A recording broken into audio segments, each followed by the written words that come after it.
ওম নমো ভগবতে বাসুদেবায়। ওম নমো ভগবতে বাসুদেবায়। ওম নমো ভগবতে বাসুদেবায়। সো আজকের আজকের ক্লাসটা হচ্ছে বিজ্ঞান যোগ, সপ্তম অধ্যায়।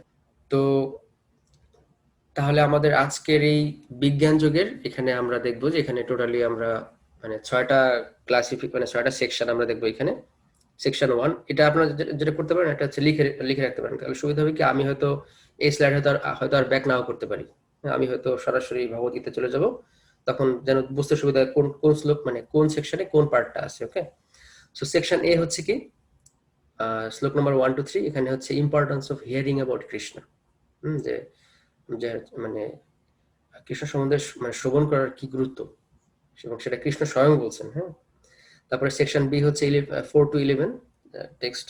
তো এটা হচ্ছে how to see Krishna everywhere, কিভাবে কৃষ্ণকে সর্বোচ্চ দর্শন করতে হবে, দর্শন করা যায়। তারপরে সেকশন সি হচ্ছে 12 to 15, এটা হচ্ছে what stops people to surrender to Krishna, যে কি কারণে এত সুন্দর করে ভগবান বলার পরেও, হ্যাঁ, এত সুন্দর ইনস্ট্রাকশন দেওয়ার পরেও কিভাবে কেন মানুষজন ভগবানের শরণাগত হয় না। সেকশন ডি হচ্ছে কি, যে তাহলে কারা শরণাগত হয়, তাহলে এটা আমাদের জানা দরকার। হ্যাঁ, এটা হচ্ছে সেকশন ডি, শ্লোক নাম্বার 16 থেকে 19। সেখানে হচ্ছে আমরা দেখবো যে who surrenders and who doesn't surrender, কারা শরণাগত হয় আর কারা শরণাগত হয় না। সেকশন ই হচ্ছে কি 20 to 26, এখানে হচ্ছে যে যে দেখবো অনেক মানুষ শরণাগত হয়, কিন্তু তাদের যেহেতু প্রকৃত জ্ঞান নাই, ফলে তারা শরণাগত হয় হচ্ছে কৃষ্ণ ব্যতিরিকে অন্য কোনো জিনিসের প্রতি বা অন্য অন্য অন্য কারোর প্রতি। যদি যদি যদি কারো যথাযথ জ্ঞান না থাকে, তাহলে তার শরণাগতিটা যে কিভাবে ভুল পথে যেতে পারে সেটা আমরা আজকে দেখবো। ঠিক আছে, বা সেটা যে যথাযথ না, সেটা স্বয়ং কৃষ্ণ বলছেন, তাই না, সেটা আমরা দেখবো। ওকে, এবং লাস্টের সেকশনটা হচ্ছে কি, যে আমরা দেখবো যে এই মানে যত সমস্ত জীব আছে, হ্যাঁ, তো এই জীবেরা কেন হচ্ছে মানে মোহগ্রস্ত।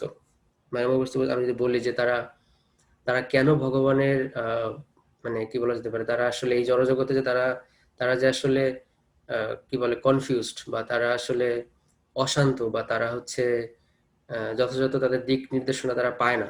তো সেটা আসলে আমরা দেখবো, যেটা আসলে এটা এটা এটা ডিটেলস আমরা দেখবো। প্লাস আমরা দেখবো যে কি করলে সে হচ্ছে এই জড়জগৎ থেকে সে মুক্ত হতে পারে। আমরা মোটামুটি একটু একটু জানি, কারণ আমরা আমরা আমরা গত ক্লাসগুলোতে আর কি, তাই না, চ্যাপ্টার 1 টু চ্যাপ্টার আমরা বলছিলাম যে চ্যাপ্টার 1 to 6 হচ্ছে কি সবথেকে ক্রিটিক্যাল, মনে আছে, যেটা হচ্ছে যে চ্যাপ্টার 1 to 6 হচ্ছে এখানে কর্ম জ্ঞান যোগ সবকিছু বলা আছে। হ্যাঁ, কর্মযোগ জ্ঞান যোগ, তারপরে কর্মসন্ন্যাস যোগ, এসব কিছু বলা আছে। তো এই চ্যাপ্টার 1 to 6 হচ্ছে সেকশন 1। আমরা বলছিলাম যে ভগবদ্গীতার মানে বেসিক্যালি 3টা সেকশন আছে। সেকশন 1 হচ্ছে 1 to 6 চ্যাপ্টার, সেকশন 2 হচ্ছে চ্যাপ্টার 7 to চ্যাপ্টার 12, আর সেকশন সি হচ্ছে কি লাস্টের লাস্টের হচ্ছে লাস্টের 13 to 18। ওকে, তো ইন্টারেস্টিং ব্যাপার হচ্ছে কি, যে আমি যেটা বললাম যে আসলে এই চ্যাপ্টার 1 to 6 আমরা দেখলাম সেখানে কর্মযোগ, কর্মসন্ন্যাস যোগ, জ্ঞান যোগ, তাই না, এই এই এই যোগগুলো বলা আছে, ধ্যান যোগ বলা আছে। তো এখন এই মানে কি বলা যেতে পারে, যে এই চ্যাপ্টার 1 to 6 এটা হচ্ছে আহ, মানে মানে মানে এটা আসলে শুদ্ধ ভক্তি নিয়ে কথা বলে না, বা এটা হচ্ছে ভক্তিযোগ নিয়ে কথা বলে না, তাই না। তো এই চ্যাপ্টার 7 to 12 হচ্ছে ভগবদ্গীতার সব থেকে কনফিডেন্সিয়াল চ্যাপ্টার। সেজন্য এটা মাঝখানে স্যান্ডউইচের মতো। মনে আছে আমরা আমরা বলছিলাম স্যান্ডউইচের কথা, প্রথম 6টা হচ্ছে কর্মজ্ঞান ধ্যান, মাঝখানে 6টা হচ্ছে ভক্তি, তারপরে আবার লাস্টে আবার এই কর্মজ্ঞান যোগ বা জ্ঞান যোগ নিয়ে মানে জ্ঞান যোগ নিয়ে বলা আছে লাস্টে আবার। ওকে, সো এই চ্যাপ্টার 7 to 12 সব থেকে বেশি ইম্পর্টেন্ট, এবং সব থেকে বেশি মানে কি বলা যেতে পারে, যে মানে কৃষ্ণ সব থেকে ইম্পর্টেন্ট কথাগুলো সেখানে বলছেন। আমরা দেখবো সেগুলো কিভাবে আজকে আমরা, ঠিক আছে, এখান থেকে শুরু হবে আর কি। তো কি হয়, যেমন কর্মজ্ঞান এবং ধ্যান, এই যে যে আমরা যেই কর্মসন্ন্যাস যোগ, এই যে যে চ্যাপ্টারগুলো আমরা পড়লাম, সেখানে কি আছে, সেখানে হচ্ছে যে যে কর্মযোগের মাধ্যমে কি হবে, মানুষের হৃদয় আস্তে আস্তে কলুষ থেকে মুক্ত হবে। ভালো করে বোঝার ট্রাই করি, ঠিক আছে, এগুলো খুব ইম্পর্টেন্ট জিনিস এগুলো। ওকে, সো কি হবে যে কর্ম, জ্ঞান এবং ধ্যান এর ফলে কি, এর ফলে হচ্ছে মানুষের আস্তে আস্তে হৃদয় শুদ্ধ হয়। এগুলো হচ্ছে যে হৃদয়কে শুদ্ধ করার প্রসেস। কিন্তু যখন হৃদয় শুদ্ধ হয়ে যাবে তখন কি হবে, তখন ভক্তিযোগ। বুঝতে পারছি? এই কর্ম, জ্ঞান, ধ্যান বা কর্মশোনা সেগুলোর উদ্দেশ্য হচ্ছে হৃদয়কে কলুষ মুক্ত করা। সে কলুষ মুক্ত যখন হয়ে যাবে তারপরে কি করবে, তারপরে হচ্ছে কি ভক্তিযোগ। সেই জন্য কৃষ্ণ প্রথমে মানে সমস্ত সমস্ত জিনিসগুলো ডিসকাস করছেন যে কিভাবে হৃদয়কে শুদ্ধ করা যাবে। হ্যাঁ, তারপরে এখন উনি অর্জুনকে ষষ্ঠ অধ্যায়ের একেবারে শেষ শ্লোকে আমরা একটু দেখি কি বলছেন কৃষ্ণ এখানে। Okay, let me share my screen. Okay, great. So এখানে দেখি আমরা আমরা ষষ্ঠ অধ্যায়ের একেবারে লাস্ট শ্লোকে। হ্যাঁ, শ্লোকটা কি ছিল, সেটা ছিল হচ্ছে যোগিনাম অপি সর্বেষাম মদ্গতেন অন্তরাত্মনা শ্রদ্ধাবান ভজতে ইয় মাং সমে যুক্ত তম মতঃ। এটার মিনিং কি ছিল শ্লোকটা, সেটা হচ্ছে পরমেশ্বর ভগবান শ্রীকৃষ্ণ কি বলছেন, তিনি বলছেন যিনি শ্রদ্ধা সহকারে মদগত চিত্তে আমার ভজনা করেন তিনি সবচেয়ে অন্তরঙ্গ ভাবে আমার সঙ্গে যুক্ত এবং তিনি সমস্ত যোগীদের মধ্যে শ্রেষ্ঠ। সেটি আমার অভিমত। এবং তাহলে কি, এটা হচ্ছে সমস্ত কর্ম, জ্ঞান এবং ধ্যানের, বললাম না কর্মযোগী, জ্ঞান যোগী, ধ্যান যোগী, অষ্টাঙ্গ যোগী, মনে আছে এগুলো আমরা ডিসকাস করছি, হঠযোগী, রাজযোগী, চতুর্যোগী যোগী এরকম আছে। তাদের থেকে কৃষ্ণ কি বলছেন, সব থেকে শ্রেষ্ঠ যোগী আছে কারা, যারা কৃষ্ণ বলছেন যিনি শ্রদ্ধা সহকারে মদগত, মদগত মানে কি, কৃষ্ণ নিজের কথা বলছেন যে আমার যারা ভজনা করে, ভজনা মনে আছে, ভজনা মানে কি, ভজতে কথাটা ছিল মানে এটা হচ্ছে সেবা করা ভগবানের। হম, তো ভজন এবং পূজার মধ্যে পার্থক্য আমরা ডিসকাস করছিলাম গত ক্লাসে, তাই না, যে ভজন হচ্ছে শুধুমাত্র মানে ভগবানকে সেবা করা, ভগবানকে ভালোবাসা, ভগবানকে ভক্তি করা, সেটা হচ্ছে ভজনের কথাটার প্রকৃত অর্থ, রাইট? ওকে, গ্রেট। তো এখন কি হলো, তার মানে কি কৃষ্ণ বলছেন যে কি, মানে যিনি শ্রদ্ধা সহকারে আমার আমার ভজনা করেন, তিনি সব থেকে অন্তরঙ্গ ভাবে আমার সাথে যুক্ত এবং তিনি এই সমস্ত যোগের মধ্যে শ্রেষ্ঠ। মনে আছে আমরা বলছিলাম ইয়োগা ল্যাডার, যে যোগের কতগুলো স্টেপ আছে, সব থেকে হাইয়েস্ট স্টেপ হচ্ছে ভক্তি যোগ। এখন এখন এই যে কর্ম, জ্ঞান এবং ধ্যান যোগ আমরা ডিসকাস করছি, এগুলো আসলে মানে এই যে জ্ঞানটা মনে আছে, জ্ঞানটা কি ছিল, জ্ঞানটা ছিল হচ্ছে যে দেহ এবং আত্মার মধ্যে পার্থক্য। হ্যাঁ, তো এই জ্ঞানটা কি হয়, এই জ্ঞানটা আসলে সত্যগুণ থেকে আসে। যে সত্যগুণ যদি কেউ অধিষ্ঠিত হয় তাহলে সে বুঝতে পারবে যে আমরা আমাদের শরীর না, আমরা হচ্ছে আমাদের আত্মা। কিন্তু কিন্তু ইন্টারেস্টিং ব্যাপার হচ্ছে এই জ্ঞান কৃষ্ণ মুক্তি দান করতে পারে না। বুঝা যাচ্ছে? হয়তো দেখা যাচ্ছে কেউ খুব ইন্টেলিজেন্ট, কেউ খুব ফিলোসফিক্যাল, কেউ কারো অনেক জ্ঞান আছে প্রচুর, নিজের মানসিক জল্পনা কল্পনা হোক বা নিজের মেধা বা নিজের বুদ্ধি দিয়ে কেউ হয়তো এগুলো বুঝতে পারে যে ঠিক আছে আমি আমার শরীর না, আমি আমার আত্মা। কিন্তু কিন্তু কিন্তু দেখেন ভগবান হচ্ছে সমস্ত গুণের ঊর্ধ্বে, তাই না? ভগবান কি সমস্ত গুণের ঊর্ধ্বে, কারণ উনি তো তিনটা গুণের মধ্যে নাই। তাহলে গুণ দিয়ে কি গুণাতীত কিছু জানা যাবে? যাবে না, তাই না? যে তার মানে সত্য, রজ, তম এই তিনটা গুণ দিয়ে ভগবানকে জানা যাবে না। ক্লিয়ার ব্যাপার। কিন্তু আমরা তো এই জড়জগতে আছি, এখানে তিনটা গুণ আছে। তাহলে এই তিনটা গুণের কিভাবে, তাহলে এই তিনটা গুণের মধ্যে আমরা দেখছি যে সত্য গুণটা হচ্ছে সুপিরিয়র।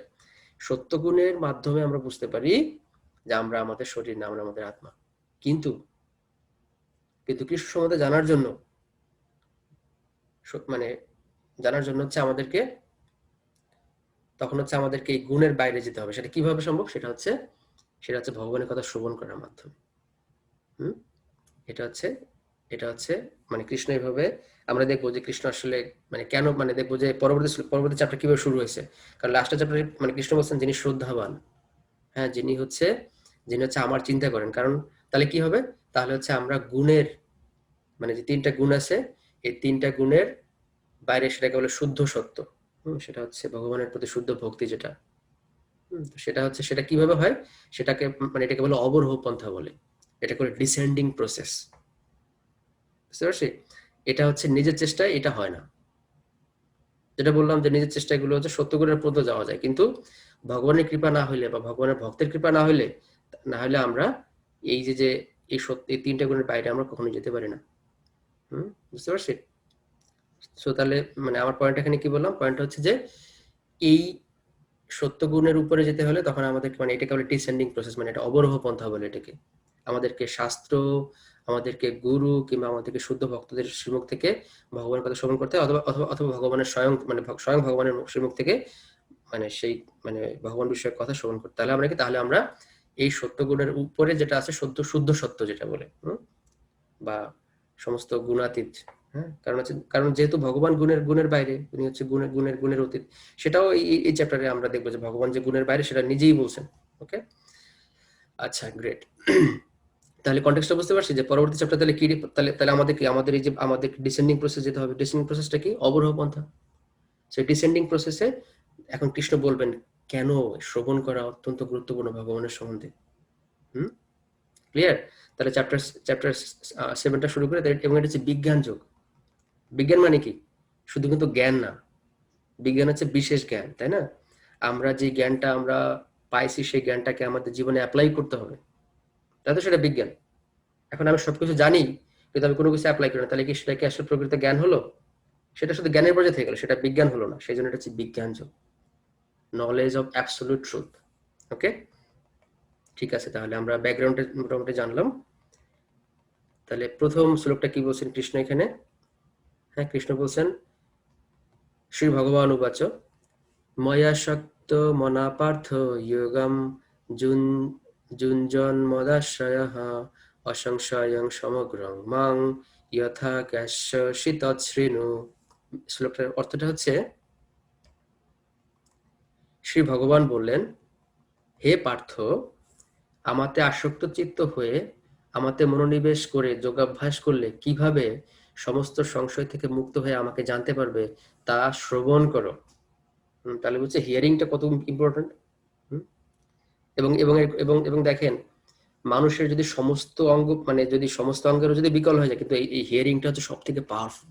যেমন একটা উদাহরণ দেই, যখন কেউ হচ্ছে মৃত্যু সজ্জায় থাকে, দেখা যাচ্ছে সে তখন কথা বলতে পারে না, সে কথা বলতে চায় কিন্তু কথা বলতে পারে না, সে চোখে দেখতে পারে না কারণ তার চোখ তখন বন্ধ থাকে, কিংবা চোখ এরকম ভাবে মানে হয়তো দৃষ্টিশক্তি কমে যায়, তাই না?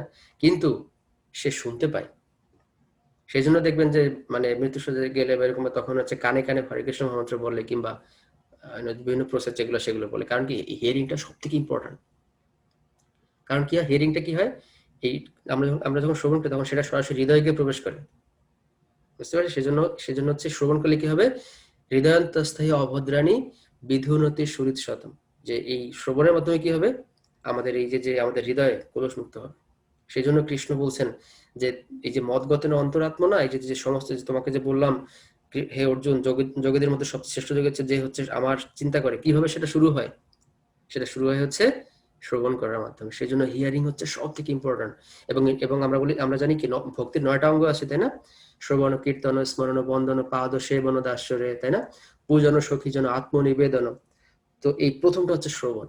ওকে, তাহলে আমরা এখন, তাহলে কৃষ্ণ এখন বলবেন, ঠিক আছে? মানে বোঝা যাচ্ছে যে কৃষ্ণ এখন অর্জুনকে বলছে, অর্জুন তুমি শ্রবণ করো, ভালো করে শ্রবণ করো।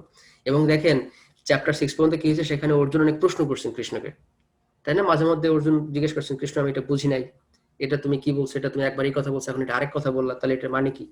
কিন্তু এখন দেখবো এই চ্যাপ্টারে কৃষ্ণ একাই বলে গেছেন, একদম continuously, without N interruption from Arjun, মানে ফ্রম অর্জুন। সো এখন আমরা দেখবো যে এটা খুবই কনসেন্ট্রেশন সহকারে আমরা এটা এখন শ্রবণ করি, ঠিক আছে?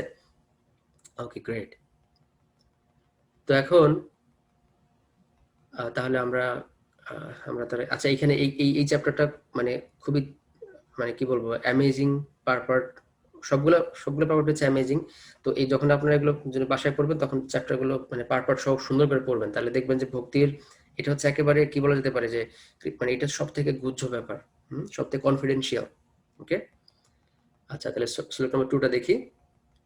কৃষ্ণ বলছেন, আমি এখন তোমাকে বিজ্ঞান সমন্বিত এই জ্ঞানের কথা সম্পূর্ণ রূপে বলবো, যা জানা হলে এই জগতে আর কিছুই জানবার বাকি থাকে না।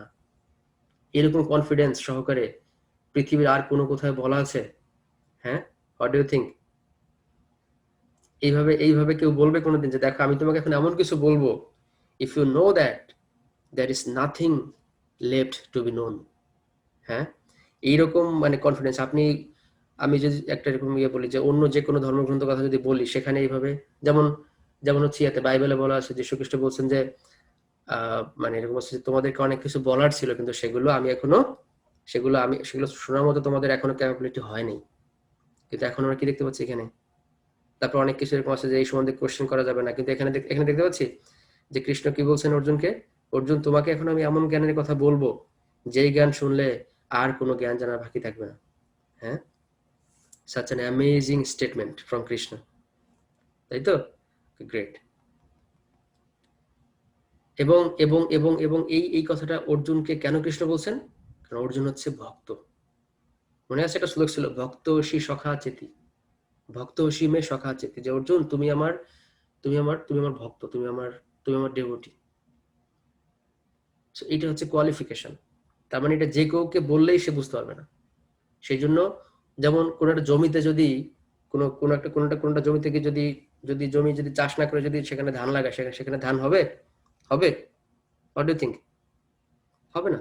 কারণ সেখানে জমিটাকে প্রথমে চাষ করতে লাঙ্গল দিয়ে সেখানে ইয়ে করতে হবে, তারপর সেখানে সার দিতে হবে, তারপর সেখানে জল থাকতে হবে, সুন্দর করে সব যখন একদম পারফেক্ট হবে তখন কি হবে, তখন যদি কেউ মানে চারা লাগায় কোনো গাছের, তাহলে কি হবে, সেখান থেকে আমরা গাছ পাবো এবং সেটা ভালো হবে। সেই জন্য এই যে যে এই যে জ্ঞান, এবং সেজন্য কৃষ্ণ বলছে শুদ্ধাবান। কৃষ্ণ কিন্তু এমনি বলেন নাই যোগী নামে সর্বেশাম মদগতের অন্তরাত্মনা শ্রদ্ধাবান ভজতে জমা। শ্রদ্ধাবান হতে হবে। শ্রদ্ধাবানটা কি? যেটা আমরা শাস্ত্র গুরু বা বৈষ্ণবের কাছ থেকে শ্রবণ করি সেটা আমাদের মনে প্রাণে ধারণ করা এবং সেটা সেভাবে পালন করা। শুধুমাত্র জ্ঞান আছে কিন্তু কোনো কার্যক্রম নাই, এরকম না। জ্ঞান থাকতে হবে প্লাস কি থাকতে হবে, সেটাকে আমাদেরকে প্রয়োগ করতে হবে। কিভাবে সেটা? আমরা যেভাবে আমাদেরকে গাইড করছে সেভাবে আমাদের কথা শ্রবণ করে সেগুলোকে নিয়ে জীবন, সেজন্য এটা হচ্ছে বিজ্ঞান। বিজ্ঞান মানে কি? অ্যাপ্লিকেশন, এক্সপেরিমেন্ট, টেস্ট, মানে কি বলা যেতে পারে, পরীক্ষা নিরীক্ষার মাধ্যমে, মানে just apply in your life. Okay, great. Next শ্লোকটা দেখি। তাহলে এটা হচ্ছে আমাদের সেকশন 1 ছিল, মনে আছে? এটা হচ্ছে হিয়ারিং অ্যাবাউট কৃষ্ণ। সেকশন 3, শ্লোক 3টা কি?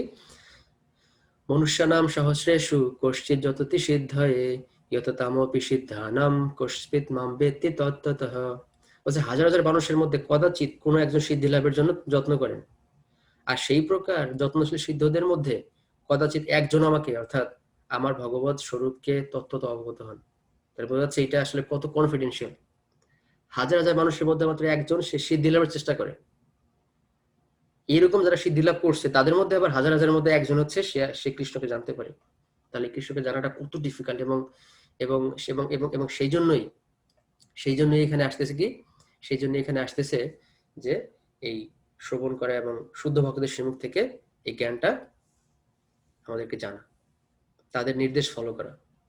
নাহলে কি হবে, নাহলে এখন এখন দেখা যাচ্ছে কেউ বলতে পারে যে যেমন কৃষ্ণ ভক্ত, যেমন পৃথিবীতে কত লোক আছে, তার মধ্যে কৃষ্ণ ভক্ত কয়জন?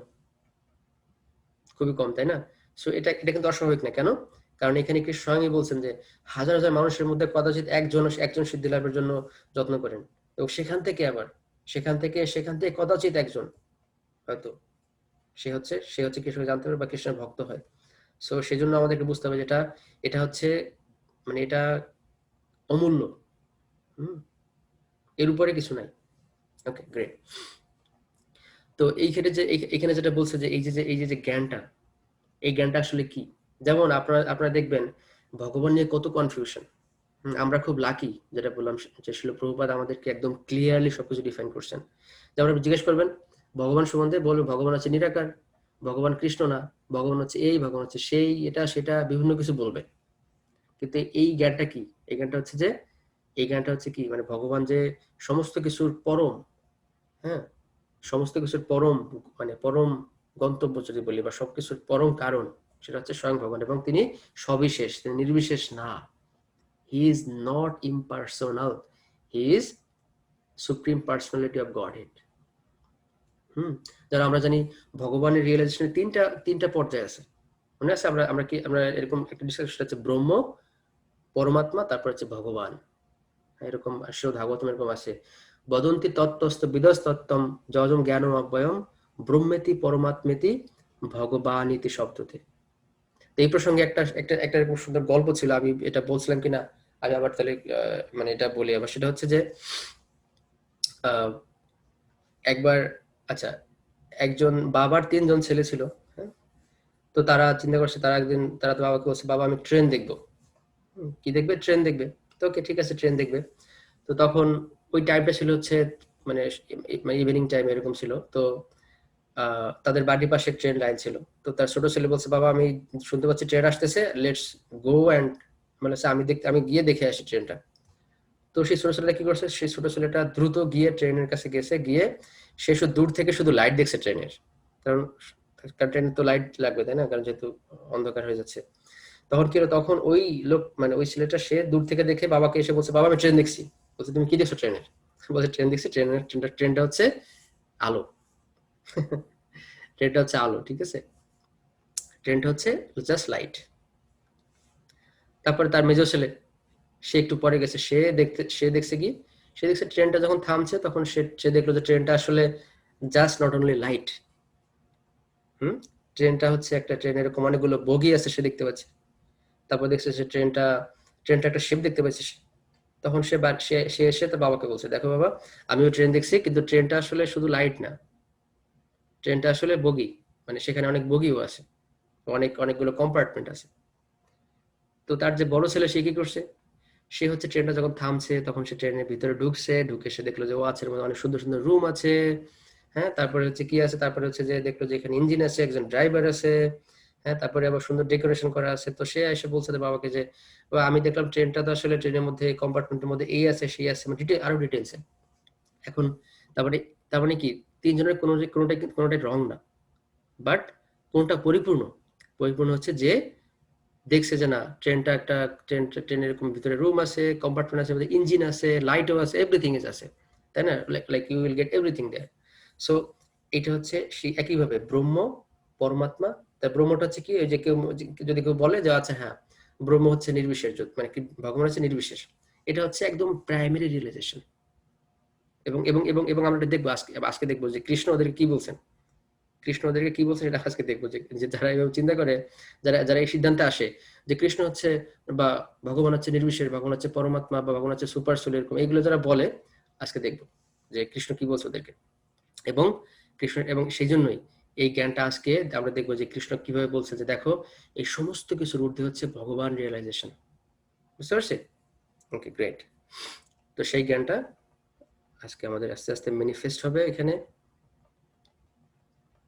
গ্রেট। নেক্সট, এখন হচ্ছে সেকশন বি। মানে সেকশন বি ছিল শ্লোক নাম্বার 4 টু শ্লোক নাম্বার 11। এবং এই সেকশনের নাম ছিল কি, সেটা হচ্ছে সিইং কৃষ্ণ এভরিওয়্যার, রাইট? কিভাবে কৃষ্ণ সব জায়গায় দেখা যাবে। তো প্রথম শ্লোকটা হচ্ছে কি, এই শ্লোকটা আমরা, যেমন এটা হচ্ছে, ভূমিরপ অনলোবায়ু খং মন বুদ্ধিরেব চ অহংকার ইতি অম্মে ভিন্না প্রকৃতির অষ্টধা। শ্লোকটার মিনিংটা হচ্ছে, ভূমি, জল, বায়ু, অগ্নি, আকাশ, মন, বুদ্ধি, অহংকারী, এই 8 প্রকারে আমার ভিন্ন জড়া প্রকৃতি বিভক্ত। আচ্ছা, তো এখানে এখন কৃষ্ণ বলতে চাচ্ছেন যে আসলে তোমাকে যে বললাম এই সমস্ত জ্ঞান জানা হয়ে যাবে, তাহলে এই এই উনি একটু ডিটেলস ইয়ে করছেন যে জড়জগৎটা কি। মানে এই জড়জগৎ আসলে, মানে এটাকে কৃষ্ণ এখানে 8টা মেইন কম্পোনেন্ট বলছেন। সেটা হচ্ছে কি, আমরা জানি যে পঞ্চভূত, যেটা ক্ষিতি, অপ, তেজ, মরুদ, বোম, মনে আছে? সেটা হচ্ছে কি ভূমি, জল, বায়ু, অগ্নি, আকাশ। এটা হচ্ছে পঞ্চভূত। আর এখানে আর হচ্ছে মন, বুদ্ধি, অহংকার হচ্ছে সূক্ষ্ম দেহ। তো এইখানে মানে তাৎপর্য প্রভুপাদ একটু ডিটেলসে বলছেন। সেটা হচ্ছে কিরকম, মানে তাহলে আমরা তাহলে প্রথম দেখি, আমাদের 5টা হচ্ছে পঞ্চভূত, যেটা বললাম, স্থূল উপাদান। ওকে। আর আমাদের 5টা হচ্ছে জ্ঞানেন্দ্রিয়। সেটা কি, জ্ঞানেন্দ্রিয় গুলো কি? চক্ষু, কর্ণ, নাসিকা, জিহ্বা এবং ত্বক। তাহলে কটা হলো টোটাল? 10টা হলো। এখন কি হয়, এখন এই যেমন দেখা যাচ্ছে, যখন জিহ্বা যখন জলের সাথে যখন সংস্পর্শ হয়, তখন সেখানে টেস্ট উৎপন্ন হয়, স্বাদ উৎপন্ন হয়। তারপর যেমন যদি বলি যে কানের সাথে যখন ইথার বা আকাশের যখন সংযোগ হয়, সেখানে তখন মানে তখন সেখানে সাউন্ড তৈরি হয়। এইভাবে একটার সাথে যখন আরেকটা যখন ইন্টারাকশন হয়, তখন সেখান থেকে আরো 5টা ইন্দ্রিয়ের বিষয় তৈরি। সেটা হচ্ছে কি, শব্দ, স্পর্শ, রূপ, রস এবং গন্ধ। তাহলে কটা হলো মোট এখন? 15টা হলো, তাই তো? আচ্ছা, আর আমাদের আরো 5টা হচ্ছে এটাকে আরো 5টা আছে কর্মেন্দ্রিয়, মানে যেটা দিয়ে আমরা কর্ম করি, যেমন হাত, পা, স্টোমাক মানে পাকস্থলী। তারপরে আমরা কি দেখি, তারপরে হচ্ছে আহ আচ্ছা 1 মিনিট।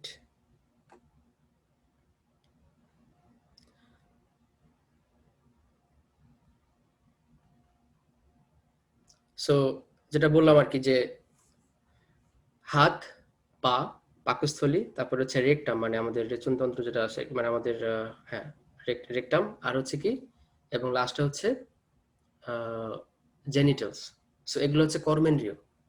ঠিক আছে, তাহলে আমাদের কি হলো, তাহলে আমাদের আমাদের তাহলে 5টা কর্মেন্দ্রিয় গেল, 5টা জ্ঞানেন্দ্রিয় গেল, তারপরে 5টা স্থূল উপাদান গেল, এবং স্থূল স্থূল উপাদানের সাথে জ্ঞানেন্দ্রিয় সংযোগের ফলে যে আরো 5টা মানে ইন্দ্রিয়ের বিষয় তৈরি হয়, সেটা আমরা দেখলাম। যে তাহলে এই যে যে তাহলে তাহলে মোট হলো 20টা, তাই তো, টোটালি 20টা হলো উপাদান। আর 3টা হচ্ছে কৃষ্ণ বলছেন এখানে মন, বুদ্ধি এবং অহংকার। এটা হচ্ছে সূক্ষ্ম দেহ। হ্যাঁ, মন, বুদ্ধি এবং অহংকার। তাহলে মোট কয়টা হলো? তাহলে মোট মোট হলো কয়টা? 23টা, তাই না? 23টা হলো। এই 23টা, এই 23টাকে একসাথে এদেরকে বলা হয় মহত্তত্ত্ব। জড়জগৎ বলতে এই মহত্তত্ত্বই বোঝায়। বুঝতে পারছো? জড়জগৎটা কি আসলে মহত্তত্ত্ব, নাথিং এলস। হুম, ওকে, গ্রেট। তো এখন মহত্তত্ত্ব হয়ে গেল। এখন এই মহত্তত্ত্বটাকে এদেরকে বলা হয় এই পুরা মহত্তত্ত্বটা মিলে এদেরকে বলা হয়, এটাকে বলা হয় প্রধান। এই কম্বিনেশন নাম হচ্ছে প্রধান বলে। এটা তাৎপর্য আছে এরকম, ঠিক আছে? যেটা হচ্ছে প্রধান, মানে এই জড়জগৎটা কম্বিনেশন অফ দিস। কিন্তু প্রশ্ন হচ্ছে এখানে, এই যে যে মানে এটা তো সবই জড়, কিন্তু এই জড় বস্তু, এই জড় উপাদানগুলো কাজ করে না unless there is spirit soul. ঠিক আছে, তাহলে এই জড়জগৎটাকে বলা হয় ভগবানের নিকৃষ্টা শক্তি। বুঝতে পারছি?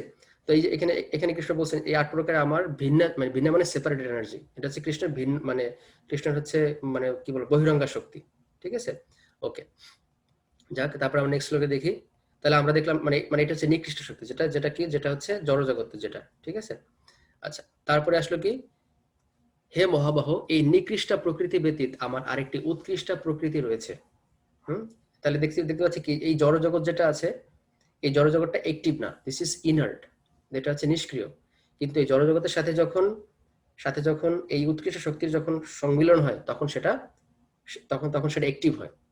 যেমন আমরা যে দেখি যে আমরা যেটা বললাম যে যদি মানে মানে একটা মৃতদেহ আর একটা সচল দেহের মধ্যে পার্থক্য কি? পার্থক্য হচ্ছে আত্মা। তাহলে আত্মা না থাকলে কি, আত্মা না থাকলে ওই ডেড বডিটা অ্যাক্টিভেট হয় না। হয় কি? হয় না। সো সেই এই যে যে আত্মাটা, সেটা হচ্ছে ভগবানের উৎকৃষ্ট শক্তির অন্তর্গত। বুঝতে পারছি? সেটা হচ্ছে উৎকৃষ্ট প্রকৃতি। তো এখন কি হয়, এখন দেখবেন দেখবেন মানে যে কোনো ক্ষেত্রে কি হয়, যে একটু সুপিরিয়র থাকে সে কি করে, সে সে হচ্ছে ইনফিরিয়রদেরকে সে কিন্তু সবসময় ডমিনেট করার চেষ্টা করে, করে কিনা? যদি এরকম হয়, মানে আচ্ছা, অফিসের বস কি অফিসের এমপ্লয়ীদেরকে মানে শোষণ করে, নাকি নাকি অফিসের এই কর্মচারীরা বসকে শোষণ করে? মানে আসলে আসলে কি হয়, আমরা দেখতে পাই অফিসের বস কি করে, সাধারণত যে বড় পোস্টে থাকে সে সাধারণত ছোটদেরকে শোষণ করে, বা তাদের উপর কর্তৃত্ব খাটানোর চেষ্টা করে। একইভাবে এই আমরা তো যেহেতু এই আত্মা হচ্ছে ভগবান উৎকৃষ্ট প্রকৃতির অন্তর্গত, সে কি করে, সে হচ্ছে নিকৃষ্ট প্রকৃতি, সে এখানে এসে বস হতে চায়। এবং এই বস হতে চাওয়াটা সবচেয়ে বড় প্রবলেম। বুঝতে পারছি? এবং শুধু এখানে শেষ না, অনেকেই বলে যে শুধু বস না, সে একসময় সুপার বস হয়ে যাবে, সে ভগবান হয়ে যাবে একসময়। এইরকম যখন তখন হচ্ছে মানে তখন হচ্ছে এই জীবগুলো, তখন তারা তখন তারা হচ্ছে এইভাবে জড়জগতে পতিত হয়। এবং কৃষ্ণ এখানে আরেকটা কথা বলছে, সেটা হচ্ছে কি, সেই প্রকৃতি চৈতন্য স্বরূপা এবং জীবভূতা, সেই শক্তি থেকে সমস্ত জীব নিঃসৃত হয়ে এই জড়জগৎকে ধারণ করে আছে। এবং এবং তাহলে এখন এই জীবটা হচ্ছে আবার একটু স্পেশাল শক্তি, সেটা হচ্ছে এটাগুলো তটস্থ শক্তি বলে। তট মানে কি, তট হচ্ছে নদীর যেরকম যদি বলি, নদীর তটরেখা বলতে বোঝায় এক পাশে জল এক পাশে স্থল। তার মানে জীব চাইলে ভগবানের সেবক হতে পারে, অথবা সে ভগবান থেকে দূরে চলে যেতে পারে। সুতরাং এই 3 প্রকার শক্তি কৃষ্ণ বলছেন, উৎকৃষ্টা, প্রথমে নিকৃষ্ট, তারপর উৎকৃষ্ট, তারপর হচ্ছে তটস্থ শক্তি। ওকে, তো এটা হচ্ছে জড়জগতের ইয়া। ওকে, নেক্সট শ্লোক আমরা দেখি। কৃষ্ণ বলছেন যে আমার এই উভয় প্রকৃতি থেকে জড় ও চেতন সবকিছু উৎপন্ন হয়েছে, অতএব নিশ্চিতভাবে জেনে রেখো যে আমি সমস্ত জগতের উৎপত্তি এবং প্রলয়ের মূল কারণ। তাহলে কৃষ্ণ শুধুমাত্র, আমরা যদি কোনো, যেমন এখানে কৃষ্ণ বলছেন কৃষ্ণ শুধুমাত্র সৃষ্টিরই কারণ না, কৃষ্ণ প্রলয় মানে যদি কোনো প্রলয় হয় সেই প্রলয়ের কারণ হচ্ছে কৃষ্ণ। তার মানে কৃষ্ণকে সব জায়গায় দর্শন করা যাবে, যেখানে সৃষ্টি হচ্ছে সেখানেও, আর যেখানে প্রলয় সেখানেও। তো বুঝতে পারছি কিভাবে কৃষ্ণ সব জায়গা, কিভাবে কৃষ্ণ সব জায়গাতে আসেন। তারপরে শ্লোক, এটা হচ্ছে, এটা খুব ইন্টারেস্টিং। কৃষ্ণ কি বলছেন, এখন এখন কেউ বলতে পারে আমি তো দেখতে পাচ্ছি না, কিভাবে কৃষ্ণ প্রলয় আছে, আমাকে দেখাও। তো কৃষ্ণ এখানে জানেন যে এরকম প্রশ্ন অনেকেই করবে, তাই না, যে কৃষ্ণকে আমি দেখতে পাচ্ছি না, তুমি বললেই হলো। সেজন্য কৃষ্ণ কি বলছেন, কৃষ্ণ বলছেন পরবর্তী শ্লোক, তিনি বলছেন মত্ত পরতরম নান্নাথ কিঞ্চিদস্তি ধনঞ্জয় মই সর্বমিদং প্রতং সূত্রে মণিগণাইব। কৃষ্ণ বলছেন হে ধনঞ্জয়, আমার থেকে শ্রেষ্ঠ আর কেউই নেই। হ্যাঁ, সূত্রে যেমন মণিসমূহ গাঁথা থাকে, তেমনি সমস্ত বিশ্বই আমাতে ওতপ্রোত ভাবে অবস্থান করে। বলছে যে যে আচ্ছা, যখন কোনো একটা, যদি কোনো মালা গাঁথা হয়, মালার মধ্যে সুতাকে দেখা যায়? দেখা যায়? দেখা যায় না। কিন্তু সুতা কি আছে নাকি নাই? সুতা তো অবশ্যই আছে, তাই না? তো একইভাবে কৃষ্ণ সব জায়গাতে আছেন, কিন্তু কৃষ্ণকে সবসময় দেখা যায় না, কিন্তু কৃষ্ণকে দেখা যাওয়ার উপায় আছে। কত ইন্টারেস্টিং জিনিসগুলো, কিভাবে কৃষ্ণ কত সিকোয়েন্সিয়ালি কথা বলছেন। হ্যাঁ, একটার পর একটা যুক্তি, লজিক। তার মানে এটা কি কোনো আবেগ? It's not emotion. এটা হচ্ছে, এটা হলো সুপ্রিম সায়েন্স, এই জন্য এটা নাম হচ্ছে বিজ্ঞান যোগ। হ্যাঁ, কত অ্যামেজিং জিনিস, তাই না? মনে হচ্ছে বলছে Bhagavad Gita amazing, everything is amazing, right? But you have to understand. Okay, great. এবং এখানে এখানে একটা ব্যাপার দেখেন, যেটা বললাম যে মানে ভগবান সম্বন্ধে জানা, এবং ভগবান মানে কি, তিনটা রিলেশন বলছিলাম, মানে ভগবানের তিনটা, ব্রহ্ম, পরমাত্মা, ভগবান। আর সেই মানে ভগবানটা হচ্ছে সবিশেষ, বা ভগবান হচ্ছে শ্যাম সুন্দর মুরলীধর কৃষ্ণ। সো কৃষ্ণ এখানে বলছেন দেখো আমার থেকে শ্রেষ্ঠ, কৃষ্ণ নিজের দিকে পয়েন্ট করে বলছে, নিজের দিকে আঙুল তুলে বলছে, দেখো দেখো অর্জুন, আমার থেকে শ্রেষ্ঠ কেউ নাই। তো এখানে আমিটা কে? এটা কি নির্বিশেষ নাকি সবিশেষ? হ্যাঁ, সবিশেষ। এরপরেও তাৎপর্য আপনারা দেখবেন, মানে প্রভুপাদ সুন্দর করে বলছেন, এরপরে মায়াবাদীরা, নির্বিশেষবাদীরা কত উল্টাপাল্টা, নাস্তিক কত উল্টাপাল্টা কথা বলে, না না কৃষ্ণ, কৃষ্ণ হচ্ছে কৃষ্ণ মানে ভগবান নির্বিশেষ, ভগবান হচ্ছে জ্যোতি। হোয়াট ইজ দিস ননসেন্স, তাই না? কৃষ্ণ এখানে বলছেন যে আমার থেকে সৃষ্টি করেন, আমি এখানে, এখানে কৃষ্ণ নিজেকে দিকে আঙুল তুলে দেখাচ্ছেন, দেখো অর্জুন, মত্ত পরতরম ন অন্যত, ন মানে নাই, অন্য মানে অন্য কেউ নেই, মত্ত পরতরম মানে, মত্ত মানে আমার থেকে, পরতরম মানে ওনার ওনার উপরে কেউ নাই, অন্য কেউ নাই। এরপরেও যদি কেউ বলে যে না কৃষ্ণ নির্বিশেষ, সেটা খুব দুঃখজনক, তাই না? তো ওকে, তারপর শ্লোকটা দেখি আমরা। হে কন্তেয়, আমি জলের রস, চন্দ্র ও সূর্যের প্রভা, সর্ববেদের প্রণব, আকাশের শব্দ এবং মানুষের পৌরুষ। কৃষ্ণ, এবং দেখেন যদি কেউ জল খায়, আচ্ছা জলের যে জল, জল তো এমনিতে মানে জল আমরা কিভাবে বুঝতে পারি, জল বুঝতে পারি জলের স্বাদ দেখে, তাই না? জলের মানে জলের যে রস আর কি, যেটা যেটা বলা আছে। সো এখানে মানে যখন কেউ জল খায় তখন কি হবে, তখন সে ভগবানের মানে কথা চিন্তা করতে পারে, যে ভগবান হচ্ছে এই জলের রস। কৃষ্ণ এখানে বলছেন চন্দ্র সূর্যের প্রভাব, এই যেমন চন্দ্রের কথা বলা আছে, এই যে আমরা যে যত যত যত শস্যগুলো পাই, শস্য বা ফলগুলো পাই, এগুলো কিন্তু চন্দ্রের কারণে আসে। চন্দ্রের ফলে কি হয়, চন্দ্র করে কি, চন্দ্রের কারণে এই ফলের মধ্যে রস, বা ফলের এই যে যে টেস্ট, বা ফলের মধ্যে যেই মানে যেটা যেটা হচ্ছে রসালো পার্ট, সেটা হচ্ছে চন্দ্রের অবদান। আসলে চন্দ্রের গুরুত্ব এর জন্য অনেক বেশি, তাই তো? সূর্য হচ্ছে শক্তি প্রদান করে, কিন্তু চন্দ্র হচ্ছে এই যে ফল মূল যেগুলো আর কি হয়, সেগুলো সেগুলো সেগুলো চন্দ্রের চন্দ্রের যে জ্যোতি, এবং এটা স্নিগ্ধ খুবই, তো সেটার কারণে এইগুলো মানে আমরা যে আমাদের খাদ্যশস্যগুলো পাই সুস্বাদু, সেগুলো চন্দ্রের কারণে আসে আসলে। সূর্য শক্তি প্রদান করে, বাট চন্দ্র হচ্ছে এটাকে সুন্দর করে আরো মানে প্যালাটেবল করে আর কি। আচ্ছা, তো এইভাবে দেখতে পাচ্ছি যে কৃষ্ণ বলছেন যে চন্দ্র সূর্যের প্রবাহ হচ্ছে আমি, সমস্ত বেদের প্রণব, প্রণব হচ্ছে কি, এই যে ওঙ্কার। হ্যাঁ, তারপর হচ্ছে আকাশের শব্দ, মানুষের পৌরুষ, everything is Krishna. So Krishna means everything, Krishna energy. হ্যাঁ, মানে তার মানে এই না যে ও সবাই কৃষ্ণ, তাহলে কৃষ্ণকে পূজা করা শুরু করে, যে কাউকে পূজা করা শুরু করে, তা না কিন্তু। এটা হচ্ছে Krishna energy, Krishna everywhere, right? Okay, পরবর্তী শ্লোক। আমি পৃথিবীর পবিত্র গন্ধ, অগ্নির তেজ, সর্বভূতের জীবন এবং তপস্বীদের তপ। So Krishna is everywhere, right? Great. তারপরে শ্লোক বলছে হে পার্থ, আমাকে সর্বভূতের সনাতন কারণ বলে জানবে, আমি বুদ্ধিমানের বুদ্ধি এবং তেজস্বীদের তেজ। এখন আমরা এখানে দেখি যে কৃষ্ণ বলছেন যে আমি বুদ্ধিমানের বুদ্ধি। এখন এখন হচ্ছে যদি আমরা যদি কাউকে দেখি যে আমাদের থেকে অনেক বুদ্ধি বেশি, বা আমাদের থেকে তারা ইন্টেলেকচুয়াল, তো কৃষ্ণ, তাহলে আমরা সেখানে কৃষ্ণকে দেখবো, ফলে এনভিএস হওয়ার কিন্তু কোনো সুযোগ নেই। আবার বলি পয়েন্টটা, আমরা যদি যেমন মানে মানুষ কখন ঈর্ষান্বিত হয়, যখন সে দেখে যে তার থেকে একজন বড় হয়ে গেছে, তার থেকে একজনের বুদ্ধি বেশি বা একজনের জ্ঞান বেশি বা এরকম বেশি, তখন সে ঈর্ষান্বিত হয়ে যায়, যেটা জড়জগতে হয়। কিন্তু কিন্তু কৃষ্ণ কি বলছে, আমি বুদ্ধি মানে বুদ্ধি। এখন যদি কৃষ্ণকে দর্শন করে সেখানে, তাহলে তাহলে সে কি ঈর্ষান্বিত হবে? সে হবে না, সে এপ্রিসিয়েট করবে, ও ভগবানের শক্তি, ভগবানের কত, মানে ভগবান সর্বব্যাপী এবং এবং সবকিছু ভগবানের থেকে আসছে, বা সব ভগবান সমস্ত কারণে পরম কারণ। তো এটা দেখে সে কি হবে, সে তখন আরো বেশি এপ্রিসিয়েট করবে। তার ভগবদ্গীতা বলছে কিভাবে আমাদের শিখাচ্ছে, don't get envious to anyone, right? So কৃষ্ণকে আমরা যদি ভাবে কৃষ্ণ, মানে অনেকে দেখবেন আর্টিফিশিয়াল অনেক কিছু বলে, হ্যাঁ হ্যাঁ মনকে দমাই রাখো, এই করো সেই করো, ঈর্ষান্বিত হয় না। কিন্তু যদি দেখেন কৃষ্ণ মন্দির কত কত অ্যামেজিং, যদি কেউ চিন্তা করে যায় এখানে এটা তো কৃষ্ণের, তাহলে কি সে কি আর ঈর্ষান্বিত হবে? হবে? What do think? হবে না। তাহলে কিভাবে আসলে প্র্যাকটিস, কিভাবে মানে আমাদের এটা যে লাইফ ম্যানুয়াল, সেটা বোঝা যাচ্ছে। হ্যাঁ, গ্রেট। তারপরে দেখি পরবর্তী শ্লোক, হে ভরত, হে ভরতর্ষভ, আমি বলবানের কাম ও রাগ বিবর্জিত বল এবং ধর্মের অবিরোধী কাম রূপে আমি প্রাণীগণের মধ্যে বিরাজমান।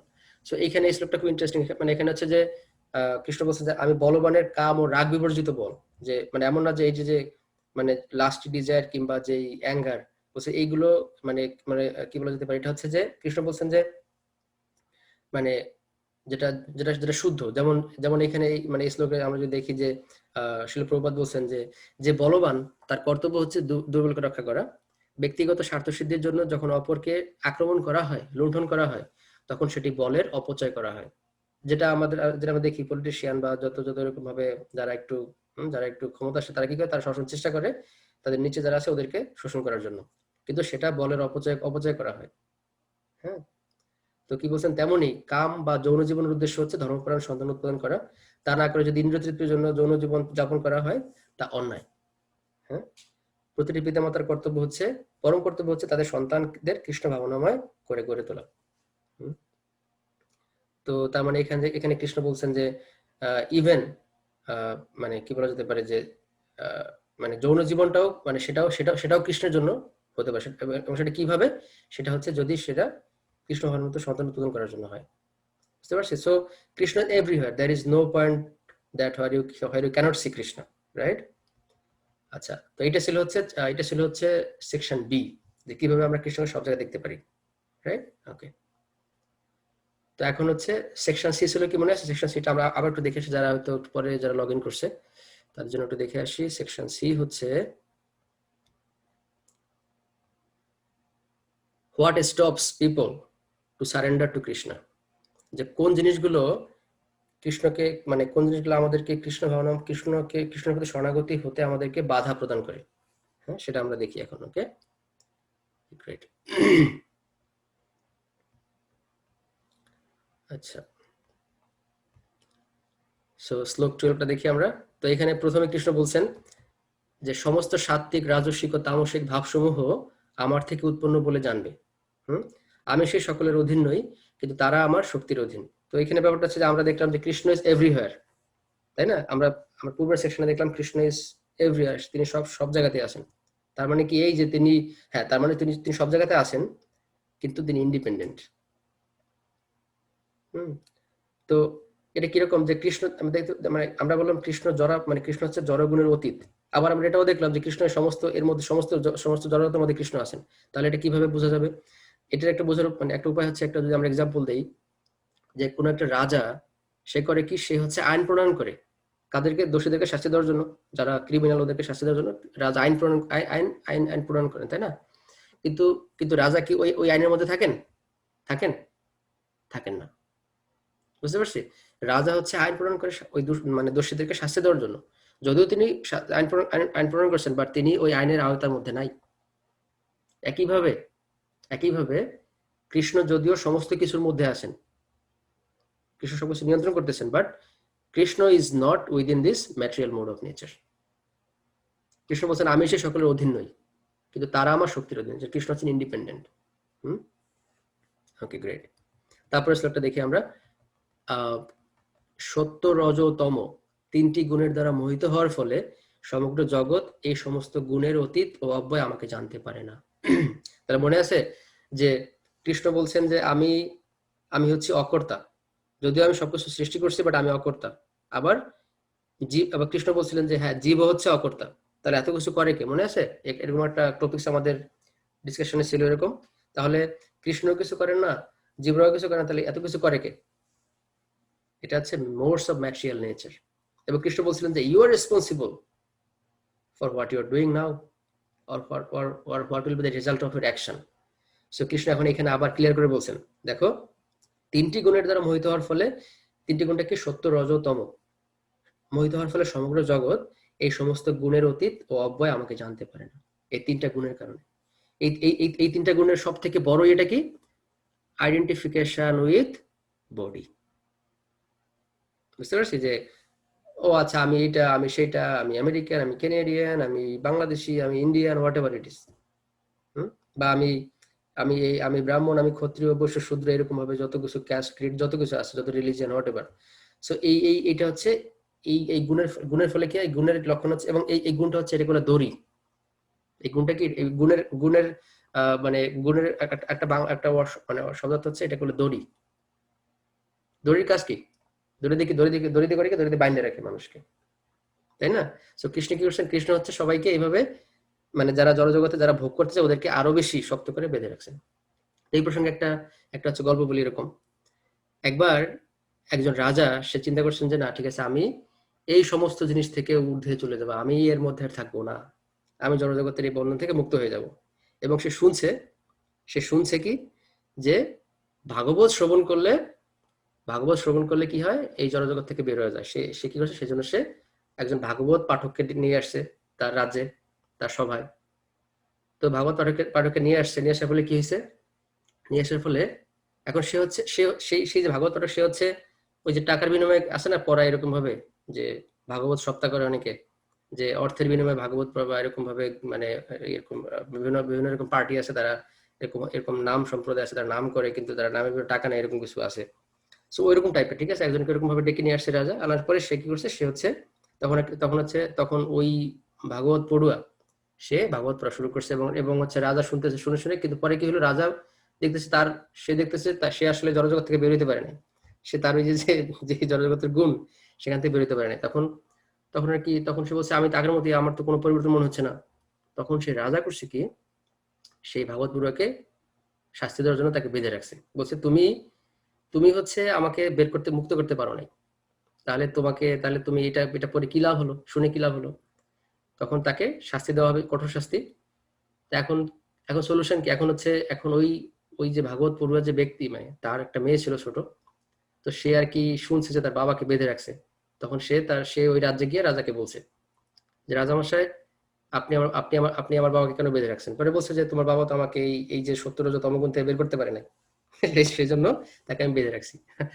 এখন ওই মেয়েটা বলছে তখন যে এবং সে রাজা আরো বলছে যে আমাকে মুক্ত করতে পারে নাই। তখন ওই মেয়েটা বলছে রাজাকে, রাজামশাই আমাকে 2 দিন সময় দেন, আমি আপনাকে এটার কারণটা বলতেছি, কেন এটা হয়েছে, কেন আপনার মনে হচ্ছে এরকম যে আপনি এই 70তম থেকে বেরোতে পারেন নাই। তখন হচ্ছে রাজা বলছে ঠিক আছে, তোমাকে 2 দিন সময় দিলাম। তো ওই মেয়েটা করছে কি?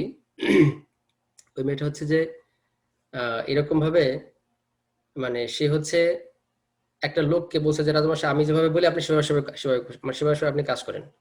তো কি করছে? একটা লোককে বলছে যে আপনি তাকে দড়ি দিয়ে আপনি বেঁধে রাখেন।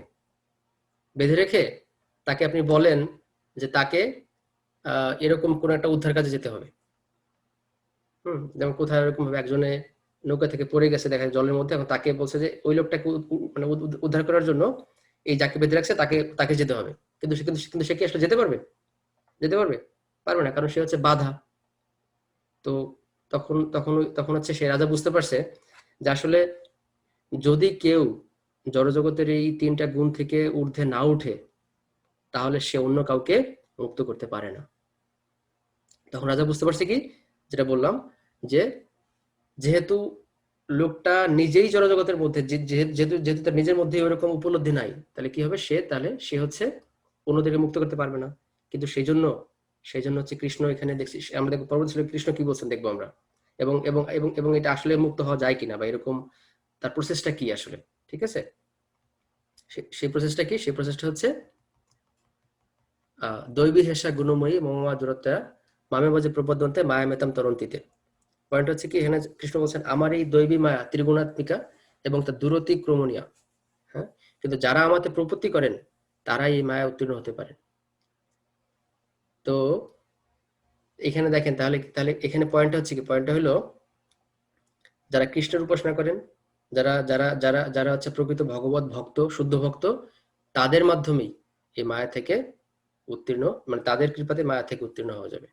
যেটা আমরা বলছিলাম আগের ইয়াতে, যে এরকম যারা ভাগবত পড়ুয়া, ঠিক আছে, তাদের মধ্যে কোনো উপলব্ধি নাই, তাদের মধ্যে কোনো উপলব্ধি নাই, তারা নিজের জীবনে পালন করে না কোনো কিছু, তাদের কাছ থেকে শ্রবণ করলে কি হবে? সেটা হচ্ছে অর্থবহ হবে না। সেই জন্য দেখা যাচ্ছে অনেকে ভগবদ্গীতা পড়ে, পড়ে কি হয়? কিছুই বোঝে না, কোনো কিছু পালন করে না। এই জন্য শুদ্ধ ভক্ত, শুদ্ধ শুদ্ধ ভক্তদের এত গুরুত্ব।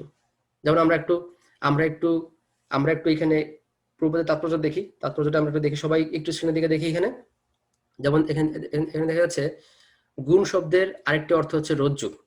এর থেকে বোঝা যায় যে এটা হচ্ছে মানে বইয়ের মানে ভগবদ্গীতার কি বলা যেতে পারে, দেখতে আমরা মানে স্ক্রিনে দেখতে পাচ্ছি, আমি স্ক্রিন থেকে যেটা দেখছি, হ্যাঁ, এখানে এর থেকে বোঝা যায় যে মায়া এই সমস্ত রজ্জুর দ্বারা বদ্ধচিত্তকে দৃঢ়ভাবে বেঁধে রেখেছে। যে মানুষের হাত পা দড়ি দিয়ে বাঁধা, সে নিজে মুক্ত হতে পারে না। মুক্ত হতে হলে তাকে এমন কারো সাহায্য নিতে হয় যিনি নিজে মুক্ত। সেজন্য সেজন্য বারবার আমরা এই কথাটা বলছি যে মানে মানে সেটা হচ্ছে ভগবানের কাছ থেকে শ্রবণ করা, ভগবানের শুদ্ধ ভক্তের কাছ থেকে শ্রবণ করা। হ্যাঁ, যারা যারা যারা যারা শুদ্ধ ভক্ত না, যেমন আমরা যেটা যেটা বললাম, যে আমরা যেটা দেখতে পাই যে মানুষজন যারা নিজের জীবন পালন করে না, তারা যদি এভাবে তাদের কাছে শ্রবণ করলে কি হবে, সেটা হচ্ছে মানে সেটা হচ্ছে এরকম যে সাপের যেমন দুধ হচ্ছে খুব পুষ্টিকর, সেখানে সাপ মুখ দিলে কি হবে? সে দুধটা কি হবে? অপুষ্টিকর হয়ে যাবে, বা সেই দুধটা বিষাক্ত হয়ে যাবে, তাই না? সে একইভাবে মুক্ত হতে হলে তাকে এমন কারো সাহায্য নিতে হয় যিনি নিজে মুক্ত। কারণ যে নিজেই বদ্ধ, সে কাউকে মুক্ত করতে পারে না। অর্থাৎ মুক্ত পুরুষরাই কেবল অপরকে মুক্ত করতে পারেন। তাই ভগবান শ্রীকৃষ্ণ অথবা তার প্রতিনিধি শ্রী গুরুদেবই কেবল বদ্ধজীবকে জড়বন্ধন থেকে মুক্ত করতে পারে। সেই জন্য আমাদের যথাযথ মানে কি বলা যেতে পারে যে এরকম আমাদের অথেন্টিক বা বোনাফাইড সোর্স থেকে শোনাটা খুব গুরুত্বপূর্ণ। এবং শিল প্রভুপাদের কৃপাতে আমরা কি দেখতে পাচ্ছি আজকে, যে ইসকনে এরকম যারা এরকম ভাবে আসেন, যারা হচ্ছে মহান আচার্যরা আছেন, গুরুবর্গরা আছেন, হ্যাঁ, তারপরে হচ্ছে যেরকম অনেক শুদ্ধ বৈষ্ণবরা আছেন, তাদের সম্মুখ থেকে যদি শ্রবণ করে, তাহলে শুধুমাত্র এই মায়া থেকে দূর হওয়া যাবে, মানে এই এই যে মায়ের যে পথ, সেখান থেকে বের হওয়া যাবে। ওকে। এবং এখানে বলছে এই ধরনের পরম সাহায্য ব্যতীত জরা প্রকৃতির বন্ধন থেকে মুক্ত হওয়া যায় না। মনে আছে আমরা গল্প বলছিলাম চড়ুই পাখি আর আর হচ্ছে ওই যে গরুর পাখির গল্প বলছিলাম, মনে আছে গত ক্লাসে? আচ্ছা, এটা আমরা দেখছিলাম। ওকে, দেন কি দেখতে পাচ্ছি তারপরে, ভক্তিযোগ বা কৃষ্ণ ভাবনা এই মুক্তির পরম সহায়ক হতে পারে। ভক্তিযোগ, ঠিক আছে, নো আদার যোগ। ওকে। আর এখানে কৃষ্ণ আবার বলছেন যে মা মেব, কৃষ্ণ নিজের দিকে আবারও বলতেছেন যে মানে আমাকে যারা উপাসনা না করে, তো এখানে বুঝতে পারছি কৃষ্ণ আবার বলছেন সবিশেষ রূপ, মানে ভগবান উপলব্ধি সব থেকে হাইয়েস্ট। ওকে, গ্রেট। এখন কৃষ্ণ বলছেন যে কারা কারা ভগবানকে জানতে পারে না, কারা কারা হচ্ছে কারা কারা ভগবান শরণাগত হয় না, তার মধ্যে কি মূঢ়, নরাধম, মায়ার দ্বারা যাদের জ্ঞান অপহৃত হয়েছে, এবং যারা আসরিক ভাব সম্পন্ন, সেই সমস্ত দুষ্কৃতকারীরা কখনো আবার শরণাগত হয় না। তো 4 ধরনের মানুষ শরণাগত হয় না।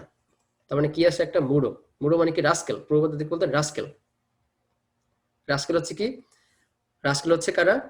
যারা হচ্ছে সবকিছু নিজের মানে কি বলতে পারে, নিজের ইন্দ্রিয়তৃপ্তির জন্য যারা যারা সবকিছু কাজ করে, তারা হচ্ছে মূঢ়। এখন এই প্রসঙ্গে একটা কথা বলি, শিল প্রভুপাদের তাৎপর্য যদি আপনারা পড়েন, দেখবেন যে এখানে অনেক সময় মনে হতে পারে কি শিল প্রভুপাদ খুব কড়া ভাষায় বলছেন, কিন্তু এটা খুব ইম্পর্টেন্ট আমার জন্য, মানে এটাই আসলে আমাদের এটা এটা আমাদের কেন দরকার? হচ্ছে আমরা আমাদের হৃদয় এত কলুষিত, হ্যাঁ, এত কলুষিত যে সাধারণ কথায় আমাদের কাজ হয় না। সেই জন্য প্রভুপাদ তাৎপর্য শুনলে অনেক সময় মনে হতে পারে যে ও এটা মানে খুব কঠিন ভাবে মানে প্রভুপাদ বলছেন। যেমন আমরা একটু দেখি, হ্যাঁ, প্রভুপাদ তাৎপর্য একটু দেখি আমরা যে প্রভুপাদ মূঢ় বলতে কি বোঝাইছেন আসলে। হ্যাঁ, মূঢ় হচ্ছে তারা যারা কঠোর পরিশ্রমী ভারবাহী পশুর মতো মূর্খ। মানে প্রভুপাদের ল্যাঙ্গুয়েজ গুলো দেখেন, যে প্রভুপাদ এত করা হয় বলার কারণ হচ্ছে আমাদের জন্য শুভবুদ্ধি উদয় তাড়াতাড়ি হয়, যেন আমরা ভগবত ভক্তি মানে যেন আমরা ভগবত ভক্তি করতে পারি আমাদের, যেন আমরা আরো বেশি অনুপ্রাণিত হই। তারা সবসময় তাদের নিজেদের পরিশ্রমের ফল নিজেরাই ভোগ করতে চায়। তাই তারা শ্রী ভগবানকে তাদের কর্ম উৎসর্গ করতে পারে না। গাধা হচ্ছে ভারবাহী পশুর শ্রেষ্ঠ উদাহরণ। এই যে ভারবাহী পশুর কথা বলা হয়েছে, সে হচ্ছে গাধা, তার মধ্যে সবচেয়ে অ্যাস যেটা, হ্যাঁ, এই পশুটি তার মনিবের জন্য কঠোর পরিশ্রম করতে পারে, এই বেচারি গাধা জানে না সে কার জন্য দিনরাত খেটে চলেছে। কত কড়া ভাষা, তাই না? হ্যাঁ, একটুখানি ঘাস খেয়ে উদরপূর্তি করে মনিবের হাতে মার খাওয়ার আতঙ্কে একটুখানি ঘুমিয়ে উঠে এবং গর্ধবের লাথি খেতে খেতে তার যৌন ক্ষুধার তৃপ্তি করে সে মনে করে সে খুব সুখী আছে। এই গাধাগুলির মাঝে প্রভুপাদ এত কড়া ভাষায় কেন বলছেন? কারণ যেটা বললাম যে এরকম ভাবে না বললে আমাদের মধ্যে রিয়েক্ট হবে না, ঠিক আছে? প্রভুপাদ আর বলছেন এই গাধাগুলি মাঝে মাঝে কবিতা আবৃত্তি করে জীবন দর্শন আওড়ায়, হ্যাঁ, মাঝে মধ্যে অনেক মানে সুন্দর সুন্দর জ্ঞানী জ্ঞানী কথা বলে, হ্যাঁ, কিন্তু তার রাসপ্রাদের ফলে সে অন্যদের কেবল জ্বালাতনই করে। মূঢ় সকাম কর্মীদের অবস্থাও ঠিক এই গাধার মতো। মানে এত কড়া ভাষায় কেন বলছেন? কেন? কারণ হচ্ছে আমাদের হৃদয় এত কলুষিত যেন আমাদের এরপরেও দেখবেন, এরপরেও অনেকে বুঝে না।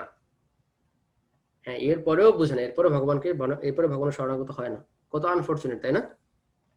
আচ্ছা, এইভাবে এরপরে হচ্ছে নরধমটা হচ্ছে যে তারা একদম লোয়েস্ট ক্লাস অফ হিউম্যান। তারপর হচ্ছে মায়াপুরীতে কেনা যে দেখা যাচ্ছে অনেক জড়জাগতিক ভাবে অনেক হাই কোয়ালিফিকেশন, কিন্তু ভগবানের কোনো ভক্তি নাই। এরা হচ্ছে কি, এরা হচ্ছে মায়াপুরীতে কেনা। আর কি হচ্ছে অসুর মানে কি, যারা নাস্তিক, এথিস্ট, ভগবান বলতে কিছু নাই। এরকম না, ঋণং কৃত্যা ঘৃতং পিবেত যাবৎ জীবেত সুখং জীবেত, হ্যাঁ, ভস্মীভূতস্য দেহস্য পুনরাগমনং কুতঃ। বলছে যে আরে ওই মৃত্যুর পরে কি আসে না আসে গেলে কে জানে, হ্যাঁ, মৃত্যুর পরে তো সবকিছু দেহ তো ভস্মীভূত হয়ে যাবে, তাই না? অতএব ঋণ করে হলেও ঘি খাও, ঘুমাও, ফুর্তি করো। এটা হচ্ছে নাস্তিক, অসুর। বলে তুমি কি দেখছো মৃত্যুর পরে কি হয়? কি দরকার ভাই, তুমি তোমার টাকা নেই, সমস্যা নেই, ক্রেডিট কার্ড থেকে তুমি ধার নিয়ে তারপরে ঘি কেনো, তারপরে ঘি খাও, তাও তুমি এনজয় করো, ঠিক আছে? সো এরা কোনো ভগবানের শরণাগত হয় না। ওকে, তো এই তাৎপর্যটা থেকে মানে অ্যাসাইনমেন্টে কোশ্চেন থাকবে, so please read it very carefully. Okay, good. তারপর পরবর্তী শ্লোক হচ্ছে কি, এবং এখন কৃষ্ণ বলছে কারা ভগবানের শরণাগত হয়। ওকে, হে ভরতশ্রেষ্ঠ অর্জুন, আর্ত অর্থার্থী জিজ্ঞাসু জ্ঞানী, এই 4 প্রকার পুণ্যকর্ম ব্যক্তিগণ আমার ভজনা করেন। কারা কারা কারা হচ্ছে কৃষ্ণের ভজনা করে?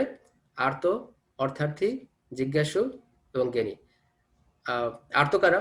আর্ত হচ্ছে যারা খুব কষ্ট পাচ্ছে, হ্যাঁ, খুব হতাশ, জীবনে আর কোনো আশা নাই, হ্যাঁ, আশা হতো মানে হতাশ মানে কি, আশা যার হত হয়ে গেছে অলরেডি, তার কোনো আশা নাই এখন, আর কি হবে প্রভু, এই জীবন রেখে আর কি হবে। বিভিন্ন কারণে এগুলো হয়, হ্যাঁ, বিভিন্ন কারণে এগুলো হয়। তারপর হচ্ছে অর্থার্থী মানে কি, যারা যারা ধন সম্পদের জন্য যারা হচ্ছে ভগবানের ভজনা করে। তারপরে জিজ্ঞাসু কি, যারা ইনকুইজিটিভ, এটা কি, ওটা কি, এটা কেন, ওইটা কেন, বিভিন্ন তাদের কোশ্চেন। আর জ্ঞানী হচ্ছে কি, জ্ঞানী হচ্ছে যারা অলরেডি, তারা হচ্ছে এই এই জড়জগতের প্রতি তারা অত বেশি এক্সাইটেড না। তারা হচ্ছে কিরকম যে মানে এই প্রথম তিনটা যেটা বললাম, আর্ত অর্থ মানে এই তিনটা টাইপ হচ্ছে সকাম, আর্ত অর্থাৎ জিজ্ঞাসু। আর্ত মানে কি, তারা শান্তি চায়। অর্থাৎ মানে কি, যারা হচ্ছে অর্থ চায়। জিজ্ঞাসু মানে কি, যারা হচ্ছে জ্ঞান, মানে যারা হচ্ছে অনেক কিছু, মানে তারা এই যে মানে জ্ঞানী হতে চায়, সোজা কথা আর কি, যারা তাদের হচ্ছে অনেক মানে মানে প্রসেস সম্বন্ধে জেনে তারা হচ্ছে অনেক কিছু পেতে চায় তাদের জীবনে আর কি, বিভিন্ন মুক্তি সিদ্ধি এইসব আর কি, ঠিক আছে? আর জ্ঞানী হচ্ছে কি, জ্ঞানীরা ওরকমই, মানে জ্ঞানীরা হচ্ছে যে তারা হচ্ছে মুক্তি কামনা করে। সো এদের মধ্যে এরা আসলে শুদ্ধ ভক্ত না। এরা সবাই, তাদের মধ্যে তাদের ডিজায়ার আছে। যেমন জ্ঞানীর ক্ষেত্রে মুক্তি, আর্থের ক্ষেত্রে যেটা বললাম, হ্যাঁ, শান্তি, মানে দৈহিক শান্তি, মানে মানসিক শান্তি, এগুলো। সো আমি এখন সবাইকে, আমি জাস্ট মানে একটা সবাইকে কোশ্চেন করবো, মানে maybe you can unmute one, like you can unmute and you can give the answer. আচ্ছা, আর্ত ভক্তের উদাহরণ কি আছে এরকম? আমরা শাস্ত্রের কথা যদি দেখি, আর্ত ভক্তের এরকম কোন উদাহরণ আমরা দেখতে পাই? হুম, Draupadi, Gajendra. Draupadi, exactly, right. Great. তারপর অর্থার্থী ভক্তের উদাহরণ এরকম কে আছে? যে অন্য যে কোনো একজন, যদি আমরা জানি, অর্থার্থী মানে অর্থের জন্য ভগবানের সেবা করছেন, মানে ভগবানের ভক্তি করছেন, এরকম। ধ্রুব মহারাজ। এক্স্যাক্টলি, ধ্রুব মহারাজ, রাইট। জিজ্ঞাসু ভক্তের কিরকম কি উদাহরণ আছে আরেকজন? বা যদি কেউ না জানেন তাহলে মানে লাইক যে কেউ এটা মানে এটা আনসার করতে পারেন। জিজ্ঞাসু ভক্তের কি উদাহরণ আছে এরকম? হুম, কে বলতে পারবে? আচ্ছা, এটা আমি বলি নাকি? যেহেতু কেউ কাউকে শুনতে পাচ্ছি না। জিজ্ঞাসু ভক্তি উদাহরণ হচ্ছে সৌন কৃষি, সৌন কৃষি, ঠিক আছে। আর জ্ঞানী ভক্তির উদাহরণ কি আছে, কি বলতে পারবে? জ্ঞানী ভক্তের মানে তাদের উদ্দেশ্য ছিল প্রথমে জ্ঞান, কিন্তু শেষ পর্যন্ত তারা ভগবদ্গীতায় পরিণত হয়েছেন। জ্ঞানী ভক্তের উদাহরণ চার কি আছে? কুমার, এক্স্যাক্টলি, চার জ্যোতিষ কুমার, কুমার। এক্স্যাক্টলি। তারপরে তারপরে হচ্ছে যে শুকদেব গোস্বামী, হ্যাঁ, এনারা হচ্ছে জ্ঞানী। কিন্তু এখানে একটা ব্যাপার আছে কি, যে আর্ত অর্থাৎ জিজ্ঞাসু কৃষ্ণ পরবর্তী শ্লোকে বলবেন যে এদের মধ্যে কারা শ্রেষ্ঠ। কিন্তু তার আগে আমি একটু বলে নেই, যারা আর্তভক্ত তারা যদি ঠিকমতো ভক্তি না করে তাহলে কি হয়, তাদের যখন উদ্দেশ্য পূরণ হয়ে যায় তখন তারা আবার ভক্তি জীবন থেকে দূরে চলে যায়। অর্থাৎ সেম কেস, জিজ্ঞাসুর ক্ষেত্রে সেম কেস। সেজন্য কি, সেজন্য হচ্ছে যে মানে এই মানে প্রথম যে তিনটা ক্যাটাগরি বললাম, তারা হচ্ছে কি, তারা যে কোনো মুহূর্তে ভগবত থেকে তারা বিচ্যুত হতে পারে। বুঝতে পারছেন যে ঠিক আছে আমার এখন, যেমন দেখবেন অনেকেই দেখবেন কি হয় প্রথম দিকে, হ্যাঁ, খুব মানসিক অশান্ত মানে হতাশ বা সামথিং হোয়াটএভার, ফ্রাস্ট্রেটেড, ডিপ্রেসড, তারা ভগবানের ভক্তি করে। তারপরে যখন যখন দেখে যে না সব ঠিক আছে, তখন তো আস্তে আস্তে কি আবার আস্তে আস্তে 16 মালা থেকে 8 মালা হয়ে যায়, 8 মালা থেকে 4 মালা হয়ে যায়। পরে ফোন করে আমি এখন জব করি না, বা প্রসাদ বুঝেছিল, প্রসাদ বুঝে থেকে আস্তে আস্তে কি হয় আবার সে আগের মতো করে এরকম ভাবে অখাদ্য সব ইয়ে করে। সো এটা হচ্ছে কি, যারা মানে মানে দেখে বলেছে মানে এরা হচ্ছে মূর্খ, এরা হচ্ছে রাস্কেল, অল্প বুদ্ধি সম্পন্নরা, ঠিক আছে। যারা কি হয়, যারা হচ্ছে এরকম ভাবে ভগবানের ভক্তি করেছে ঠিক প্রথম দিকে খুব উৎসাহী, হ্যাঁ, এবং তারা কি হলো, তাদের ওই উদ্দেশ্য পূরণ হয়ে গেছে, এখন তারা ভগবত ভক্তি আবার বিমুখ হয়ে গেছে। এরা হচ্ছে সব থেকে লেস ইন্টেলিজেন্ট, ঠিক আছে, এটা আমরা দেখবো। আর গেনিট মানে যেটা বললাম, গেনিট হচ্ছে তারা হচ্ছে তারা মানে এদের বলে নিষ্কাম ভক্ত, মানে এদের ওরকম এক্সপেকটেশন নাই, তারা হচ্ছে ভগবানের ভক্তি করতে, মানে তারা হচ্ছে এরকম তারা জনজাতি বিষয়ে ইন্টারেস্টেড না আর কি, এটা হচ্ছে জ্ঞানী। তো এখন কৃষ্ণ কি বলছেন, আচ্ছা তাহলে তাহলে আমরা বুঝতে পারলাম যে এটা শুদ্ধ ভক্তি না। আর তো অর্থাৎ জিজ্ঞাসা করি, this is not pure devotion. এই পিওর মানে পিওর ডেভোশনকে বলা হয় প্রেম ভক্তি, সেটা হচ্ছে ভাগবতমে আছে। এবং এবং এবং এক্সাম্পল হচ্ছে গোপীরা, হুম, এটা হচ্ছে শুদ্ধ, এটা হচ্ছে প্রেম ভক্তি মানে শুদ্ধ ভক্তি। কিন্তু কিন্তু আর্ত অর্থাৎ জিজ্ঞাসা করি এরা কি, এরা প্রত্যেকে শুদ্ধ ভক্ত হবে কবে, সেটা হচ্ছে কি, সেটা ভক্ত সঙ্গ করতে করতে করতে করতে তারা এক সময় শুদ্ধ ভক্ত হবে। এটা মানে মানে এরা হচ্ছে প্রসেস। এবং এদের আমরা মানে আরো দেখবো জ্ঞান মিশ্র ভক্তি আছে, কর্ম মিশ্র ভক্তি আছে, অনেক মানে এরকম মিশ্র ভক্তি আছে। কিন্তু যেটা শুদ্ধ ভক্তি সেটা হচ্ছে সেখানে কোনো কর্মজ্ঞান কিছু নাই। এবং এবং এই প্রসঙ্গে বলা আছে এরকম যে অন্য বিলাসিতা শূন্যম জ্ঞান কর্মাদনাবৃতম আনুকূলন কৃষ্ণ শরণম ভক্তির উত্তম। যে জ্ঞান কর্ম এইসব সমস্ত এগুলো হচ্ছে হিন্ড্রেন্স ভক্তি জীবনের জন্য। সো যখন কি হবে, মানে মানে এটা হচ্ছে without any desire, just only love and service to Krishna, সেটা হচ্ছে শুদ্ধ ভক্তি। ওকে, তাহলে আমরা দেখি এখন, এটা দেখলাম। এখন কৃষ্ণ বলছেন যে এই যে 4 প্রকার ভক্ত কথা বলা হয়েছে, এই 4 প্রকার ভক্তের মধ্যে নিত্যযুক্ত আমাতে একনিষ্ঠ তত্ত্বজ্ঞানী শ্রেষ্ঠ, কেননা আমি তার অত্যন্ত প্রিয় এবং তিনিও আমার অত্যন্ত প্রিয়। কারণ জ্ঞানীদের মানে যারা যারা জ্ঞানী ভক্ত, ওদের আসলে কোনো ডিজায়ার নেই, ওদের উদ্দেশ্য হচ্ছে ভগবানকে জানা। তো এখানে এখানে এখানে এখানে ব্যাপারটা যেটা হচ্ছে মানে তত্ত্বজ্ঞানী বলতে কি বোঝাচ্ছে সেটা আমরা দেখে আসি। তত্ত্বজ্ঞানী বলতে বোঝায় যিনি ভগবানকে জানেন, ঠিক আছে। এবং এখানে শিল প্রভুপাদ তাৎপর্য সুন্দর করে বলছেন। উনি বলছেন যে যে মানুষ প্রাথমিক সাধনা অবস্থায় ভগবান সম্পর্কে পূর্ণ জ্ঞান সম্পন্ন এবং সেই সঙ্গে ভক্তিপরায়ণ, তিনি ভগবানের অতিশয় প্রিয়। সুতরাং মানে এমন না যে মুক্তিকামী, এমন না কিন্তু। যেমন আজকে আমরা দেখবো দামোদর অষ্টকমে, বরং দেব মুক্ষং মোক্ষাবধিং বা নচান্নাম বৃণে আহম বরে সাধকেও। হে কৃষ্ণ, আমি তোমার কাছে কোনো বর চাই না, আমি কোনো মুক্তি চাই না।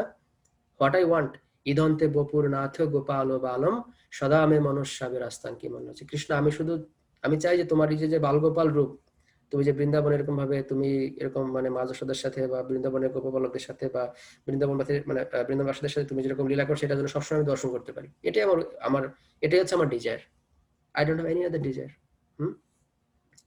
যাই হোক, তো যে মানুষ কি বলছে, প্রাথমিক সাধন অবস্থায় ভগবান সম্পর্কে পূর্ণ জ্ঞান সম্পন্ন এবং সেই সঙ্গে ভক্তিপরায়ণ, কোনো ধরনের মুক্তিকামী না, ভক্তিকামী না। ভক্তি মানে কি, যারা ম্যাটেরিয়ালিস্টিক, তারা কোনো ধরনের কোনো সিদ্ধিকামী না, হ্যাঁ, তাদের সেটা হচ্ছে যারা মানে সেটা হচ্ছে জ্ঞানী, মানে সেটা হচ্ছে মানে তারা হচ্ছে প্রকৃত জ্ঞানী।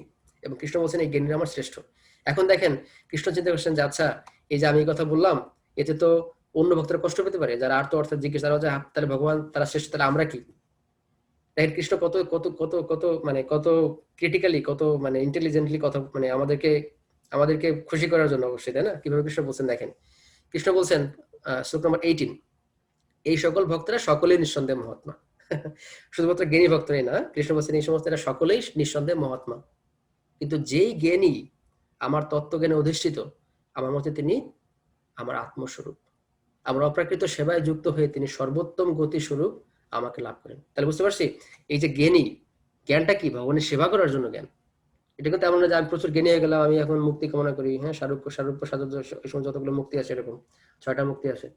সো জ্ঞান হচ্ছে না, যার অপ্রাকৃত সেবা, service, devotional service. Devotional service the essence of everything. Okay, great. যেমন কালকে আমি এই গুরু মহারাজকে প্রশ্ন করেছিলাম, গুরু মহারাজ আমাকে জিজ্ঞেস করলেন যে যারা হচ্ছে মানে মানে ভক্ত, মানে ভক্তি জীবনে আসা সব থেকে ইম্পর্টেন্ট ব্যাপার, ইম্পর্টেন্ট অ্যাসপেক্টটা কি? সেটা হচ্ছে ভগবত সেবা। এখানে কৃষ্ণ শিক্ষাই বলছেন অপ্রাকৃত সেবা। তাহলে দেখেন, তাহলে তার মানে কি? তার সেজন্য আমাদেরকে শ্রবণ করতে হয় যথাযথ কর্তৃপক্ষের কাছ থেকে। তাহলে কি হবে? তাহলে মিলে যাবে। নাহলে কি হবে? কৃষ্ণ বলবে পশ্চিমের দিকে যাও, আমি গেলাম পূর্ব দিকে, তাহলে কি হবে? হবে না। সেজন্য আমাদেরকে যথাযথ মাধ্যম থেকে শ্রবণ করতে হবে। ঠিক আছে, গ্রেট। আচ্ছা, তারপরে শ্লোক। এবং এখন কৃষ্ণ বলছেন যে আচ্ছা, এই যে যেটা যেটা হলো যে এই যে 4 প্রকার জ্ঞানী ভক্ত, মানে 4 প্রকার ভক্ত, তারা কবে শুদ্ধ ভক্ত হবে? কৃষ্ণ এখন বলছেন তারা কবে শুদ্ধ ভক্ত হবে। কৃষ্ণ বলছেন, বহুনাম জন্ম নামন্তে জ্ঞানবান মাং প্রপদ্যতে বাসুদেব সর্বমিতি সমআত্মা সুদুর্লভ। বহু বহু জন্মের পরে তত্ত্বজ্ঞানী ব্যক্তি আমাকে সর্বকারণের পরম কারণ রূপে জেনে আবার শরণাগত হন। হ্যাঁ, তাহলে কি এই যে জ্ঞানী ব্যক্তি, যেটা যেটা বললাম যে আর্থ অর্থে জিজ্ঞাসা জ্ঞানী ধীরে ধীরে ধীরে ধীরে জ্ঞানী পর্যায়ে আসলো, কিন্তু এই তত্ত্বজ্ঞানীরা শেষ পর্যন্ত কি হয়? শরণাগত হয়। শরণাগত হওয়া হচ্ছে কার লক্ষণ? কে বলতে পারবে? শরণাগত হওয়া হচ্ছে কার লক্ষণ? শরণাগত কারা হয়? ভক্ত। এক্স্যাক্টলি। তাহলে বুঝতে পারছি যে ভক্তি হচ্ছে সমস্ত কিছুর কি? সমস্ত কিছুর একদম সর্বশেষ পর্যায়ে এবং সব থেকে হাইয়েস্ট স্টেজ। এর পরেও, এত কিছু বলার পরেও, হ্যাঁ, এটা খুব দুঃখজনক না যে মানুষজন ভক্ত হয় না? সেটা আমরা দেখবো যে কেন, কিসের কারণে ভক্ত হয় না, সেটাও কৃষ্ণ বলবেন। ঠিক আছে, আমরা প্রায় শেষ দিকে চলে আসছি। আমাদের আমাদের হচ্ছে কি, আমাদের এখন আমাদের আর 10টা শ্লোক বাকি আছে। আচ্ছা, এখন সেকশন টি। এটা কি ছিল যে তাহলে কি, তার আমরা বুঝলাম আগের এই সেকশনটাতে যেটা আমরা এতক্ষণ দেখে আসলাম যে যারা প্রকৃত জ্ঞানী তারা ভগবানের ভক্ত হয়, তারা ভগবানের শরণাগত হয়। কিন্তু এখন কিছু আছে যাদের প্রকৃত জ্ঞান নাই, তারাও শরণাগত হয়, কিন্তু কাদের শরণাগত হয় সেটা কৃষ্ণ এখন বলছেন। যে প্রকৃত জ্ঞানের অভাব থাকলে যখন তারা শরণাগত হয়, তখন তারা কাদের শরণাগত হয়? প্রথম শ্লোক, শ্লোক নম্বর 20, কৃষ্ণ বলছেন কি, জড় কামনা বাসনার দ্বারা যাদের জ্ঞান অপহৃত হয়েছে তারা অন্য দেব দেবীর শরণাগত হয়, হ্যাঁ, এবং তাদের স্বীয় স্বভাব অনুসারে বিশেষ নিয়ম পালন করে দেবতাদের উপাসনা করে। তাহলে এই যে এই টাইপের হচ্ছে ঋতজ্ঞান। ঋতজ্ঞান মানে কি? যাদের জ্ঞান মায়ার দ্বারা অপহৃত হয়েছে। সেটা দেখবেন ধনং দেহি, জনং দেহি, যশং দেহি, ভার্যাং দেহি, কত কিছু মানে শুধু বলে হে দেবী আমাকে এটা দাও, সেটা দাও, আমাকে এটা দাও, আমাকে ধন দাও, আমাকে জন দাও, আমাকে সুন্দর স্ত্রী দাও, আমাকে পত্নী দাও, পতি দাও, হোয়াট এভার, খালি দাও আর দাও, বিজনেস। এদেরকে বলা হয় অপহৃত জ্ঞান। কিন্তু মহাপ্রভু কি বলছেন? ন ধনম ন জনম ন সুন্দরী কবিতাম বা জগদীশ কাময়ে মম জন্মনের জন্য ভগবত ভক্তি।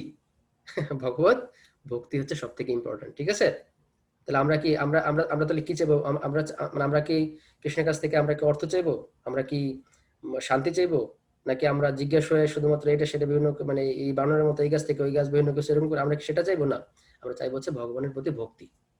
ওকে, গুড। কৃষ্ণ আরো বলছেন, পরমাত্মা রূপে আমি সকলের হৃদয়ে বিরাজ করি। যখনই কেউ দেবতাদের পূজা করতে ইচ্ছা করে তখনই আমি সেই ভক্তের তাতে অচলা শ্রদ্ধা বিধান করি। মানে কৃষ্ণ হচ্ছেন নিরপেক্ষ।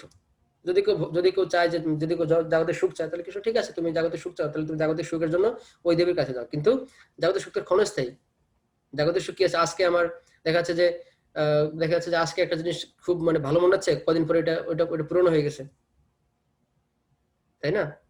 তো তার মানে কি ওটা তো এটা মানে মানে এই জিনিসটা ক্ষণস্থায়ী।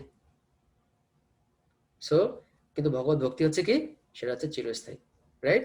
ওকে, গ্রেট। তারপর শ্লোক আমরা দেখি,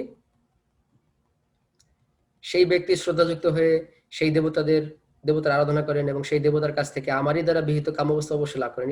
এটা খুব ইন্টারেস্টিং যে দেবতাদের কাছ থেকে যখন কোনো কিছু কামনা করে, দেবতারা কি করে, দেবতারা হচ্ছে কৃষ্ণের কাছে বলে, কৃষ্ণ আমার কাছে তো এই ভক্ত এটা চাইছে, তুমি আমাকে আগে এটা দিয়ে নাও। তখন কৃষ্ণের কাছ থেকে ওরা চায়। এই যে বলছে, কৃষ্ণ বলছে আমারই দ্বারা বিহিত কামবস্তু অবশ্যই লাভ করে, মানে কৃষ্ণ তখন কি করে, কৃষ্ণ তখন অনুমোদন করে দেবতাদের কাছে, ঠিক আছে তুমি এটা চাইছো।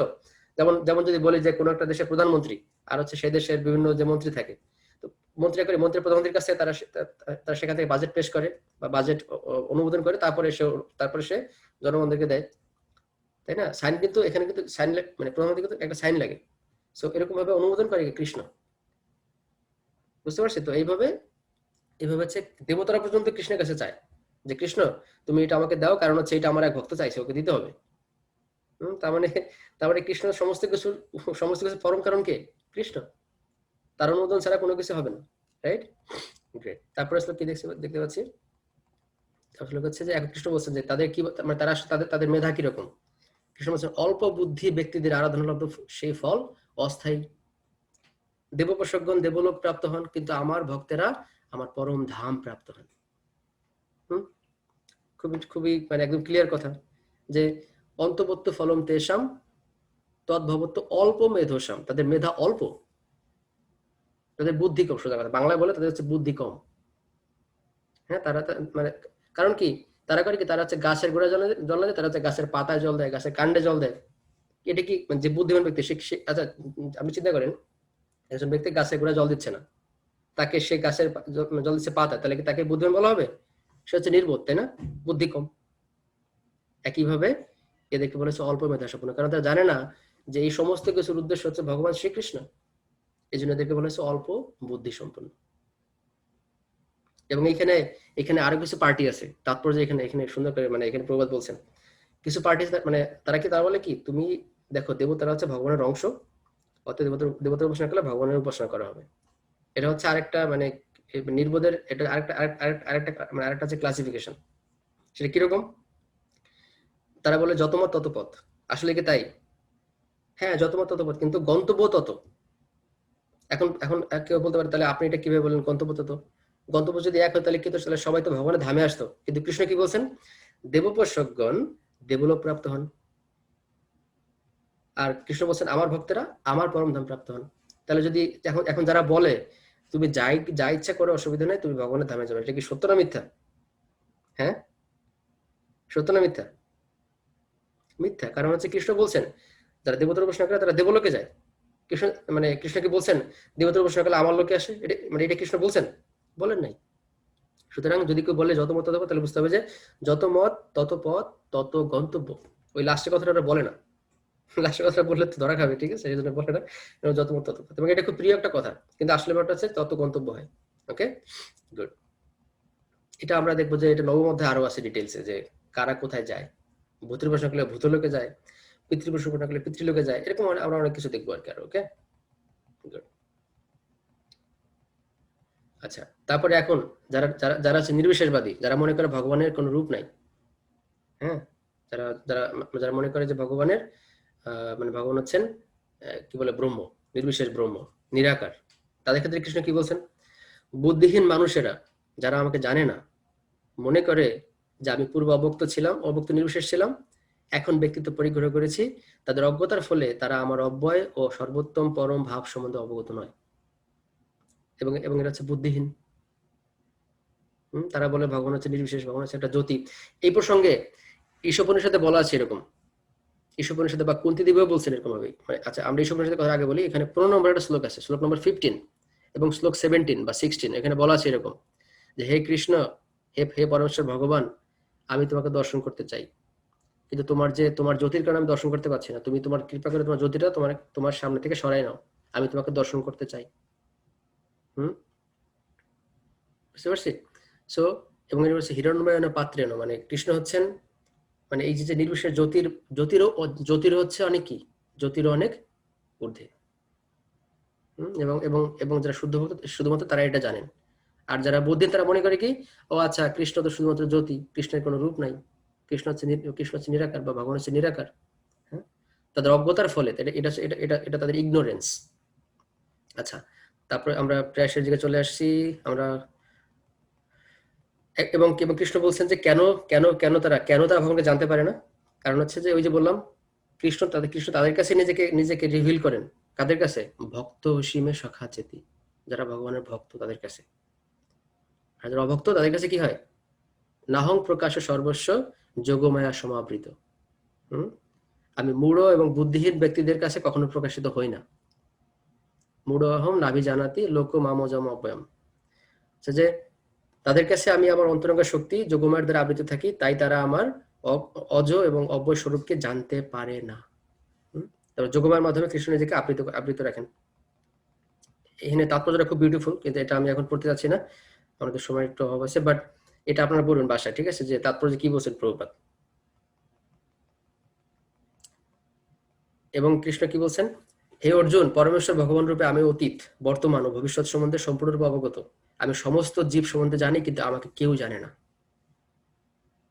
এখন প্রশ্ন হচ্ছে যে ভগবান যেহেতু মানে যেটা আনলিমিটেড, সেই জন্য এই জিনিসটা একটু ভালো করে মানে আমরা একটু বোঝার ট্রাই করি। হ্যাঁ, যেমন যদি কোনো একটা জড়জগতের ক্ষেত্রে কি হয়, যদি কেউ হয়তো কারো একটা হয়তো গাড়ি আছে, বা সে একটা গাড়ি কিনতে চায়, বা তার একটা গাড়ি পাওয়ার ইচ্ছা, সে গাড়ি কিনে ফেললো।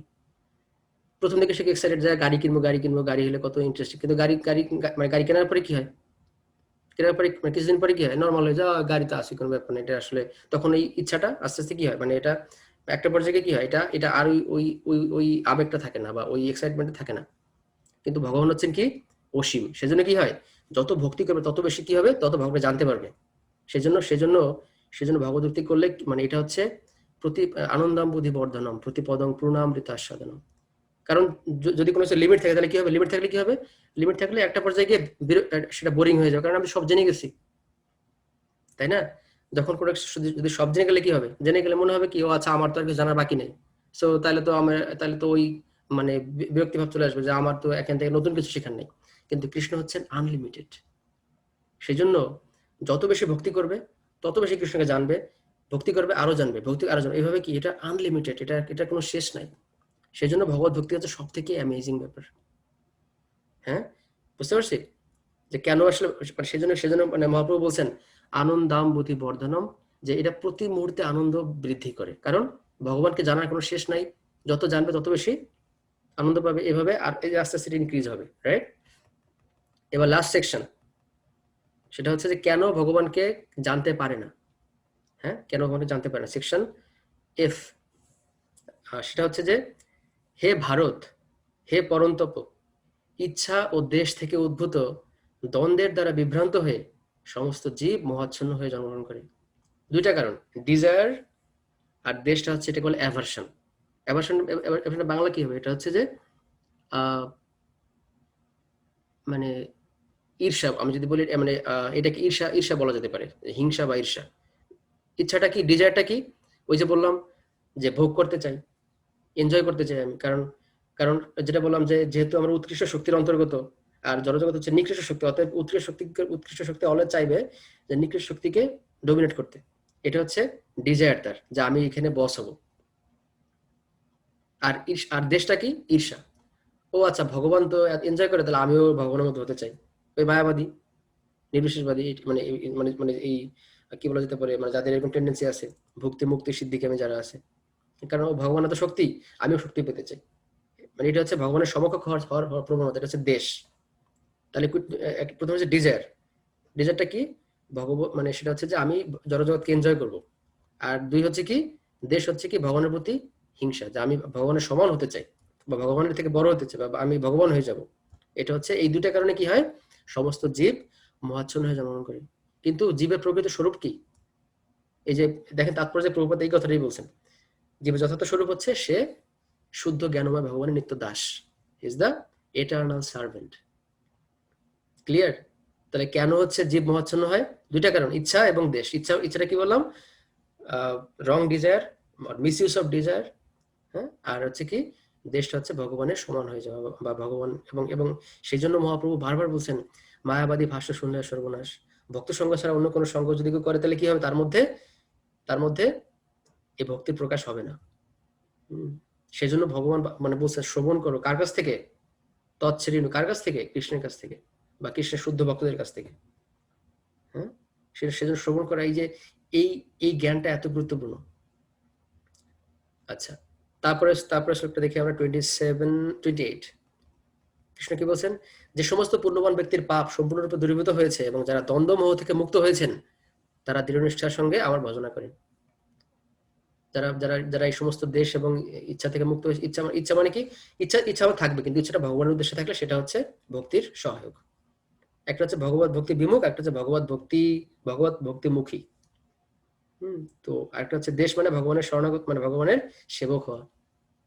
তারা হচ্ছে ভগবানের ভক্ত হয়, তারা হচ্ছে দৃঢ় নিষ্ঠার সঙ্গে ভগবানের ভজনা করেন। হ্যাঁ, তারপরে এই 29 এবং 30 হচ্ছে পরবর্তী শ্লোকে কি, পরবর্তী অধ্যায়ে কি আলোচনা করা হবে তার একটা সারমর্ম।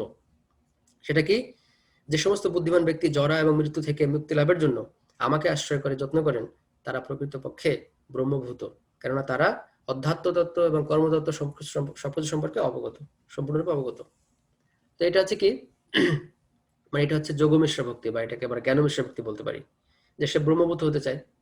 কিন্তু ব্রহ্মভূত হলে কি হবে, ওই যে 14 কুমারের কথা বলছিলাম, মানে 14 কুমাররা ব্রহ্মার 4 পুত্র, ওনারা প্রথমে ছিল নির্বিশেষবাদী, তারা মনে করতো ভগবান হচ্ছে নির্বিশেষ, কিন্তু তারা শেষ পর্যন্ত কি হলো, ভগবানের চরণ তুলসীর আঘ্রাণ, তারা সরাসরি না, বাতাসের মাধ্যমে তাদের নাকে আসতে হচ্ছে, এত সুন্দর গ্রন্থ কই থেকে আসলো, তখন তারা এইভাবে ভগবানের ভক্তে পরিণত হন। সো যেটা আমি বললাম যে কৃষ্ণ, এখন কেউ বলতে পারে যে আচ্ছা আমরা তো জেনে গেছি ভগবত সব থেকে ইম্পর্টেন্ট, আমাদের তার আর কিছু জানা দরকার নাই, কিন্তু আমাদেরকে জানা দরকার। কেন? কারণ না জানলে কি হবে, না জানলে হচ্ছে আমাদের জ্ঞানটা যদি না থাকে, তাহলে আমাদের হচ্ছে আমরা হয়তো আবার ভুল পথে পা দিতে পারি।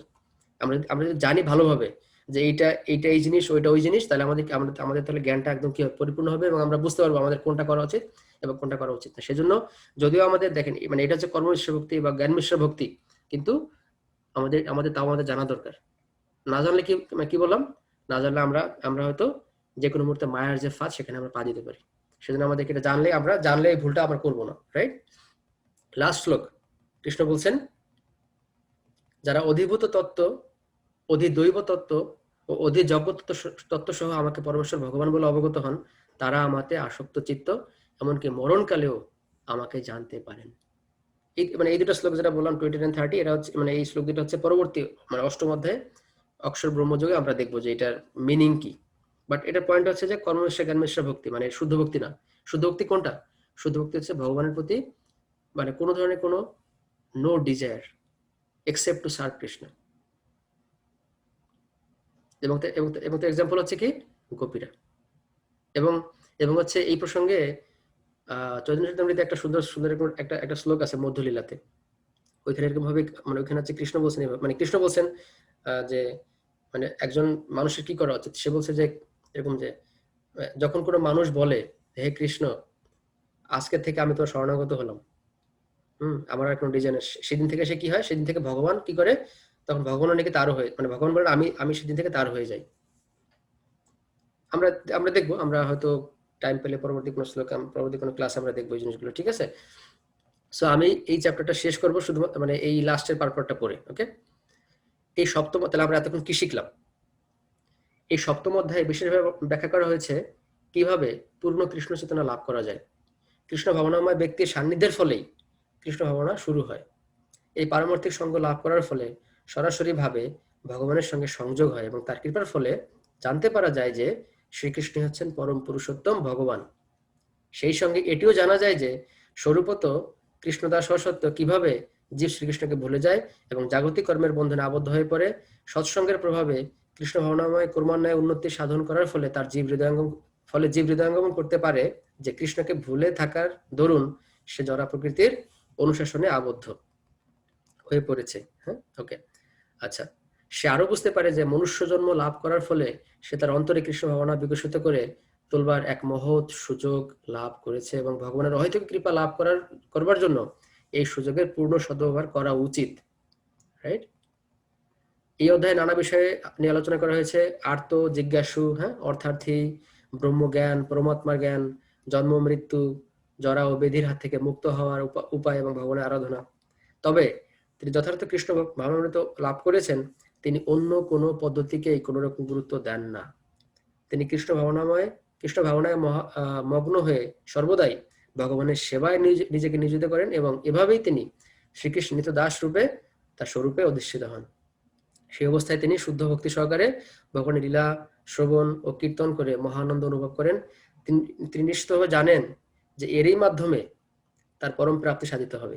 এই সুদৃঢ় বিশ্বাসকে বলা হয় দৃঢ়ব্রত, ফিক্সড ডিটারমিনেশন। এর থেকে শুরু হয় ভক্তিযোগ বা অপ্রাকৃত ভগবত সেবা। সমস্ত শাস্ত্রাদিতে এই কথা স্বীকৃত হয়েছে। ভগবদ্গীতার সপ্তম অধ্যায়ের সারমর্ম হচ্ছে এই সুদৃঢ় বিশ্বাস। ওকে, দিস ইজ দ্য সামারি, যে আমাদের বিশ্বাস সহকারে আমাদের ভক্তি করতে হবে, তাই রাইট? আচ্ছা, তো আমি প্রথম যদি কারো কোনো কোয়েশ্চেন থাকে we can answer the question first, তারপরে আমরা উপলব্ধি শেয়ার করব, আর লাস্ট পার্ট হচ্ছে আমরা দামোদর অষ্টকমটা আমরা একটু মানে যদি কারো যেটা বললাম আমরা ক্লাস শুরুতে যে যদি প্রদীপ থেকে আমরা স্ক্রিনে শো করব, ওইখানে আমরা আমরা আমরা প্রদীপ দেখাইতে পারি, ঠিক আছে? আচ্ছা, এখন তাহলে কারো কোনো প্রশ্ন আছে বা কারো কোনো কমেন্টস আছে কিনা যে না এটা এরকম ভাবে বললে ভালো হতো বা সামথিং?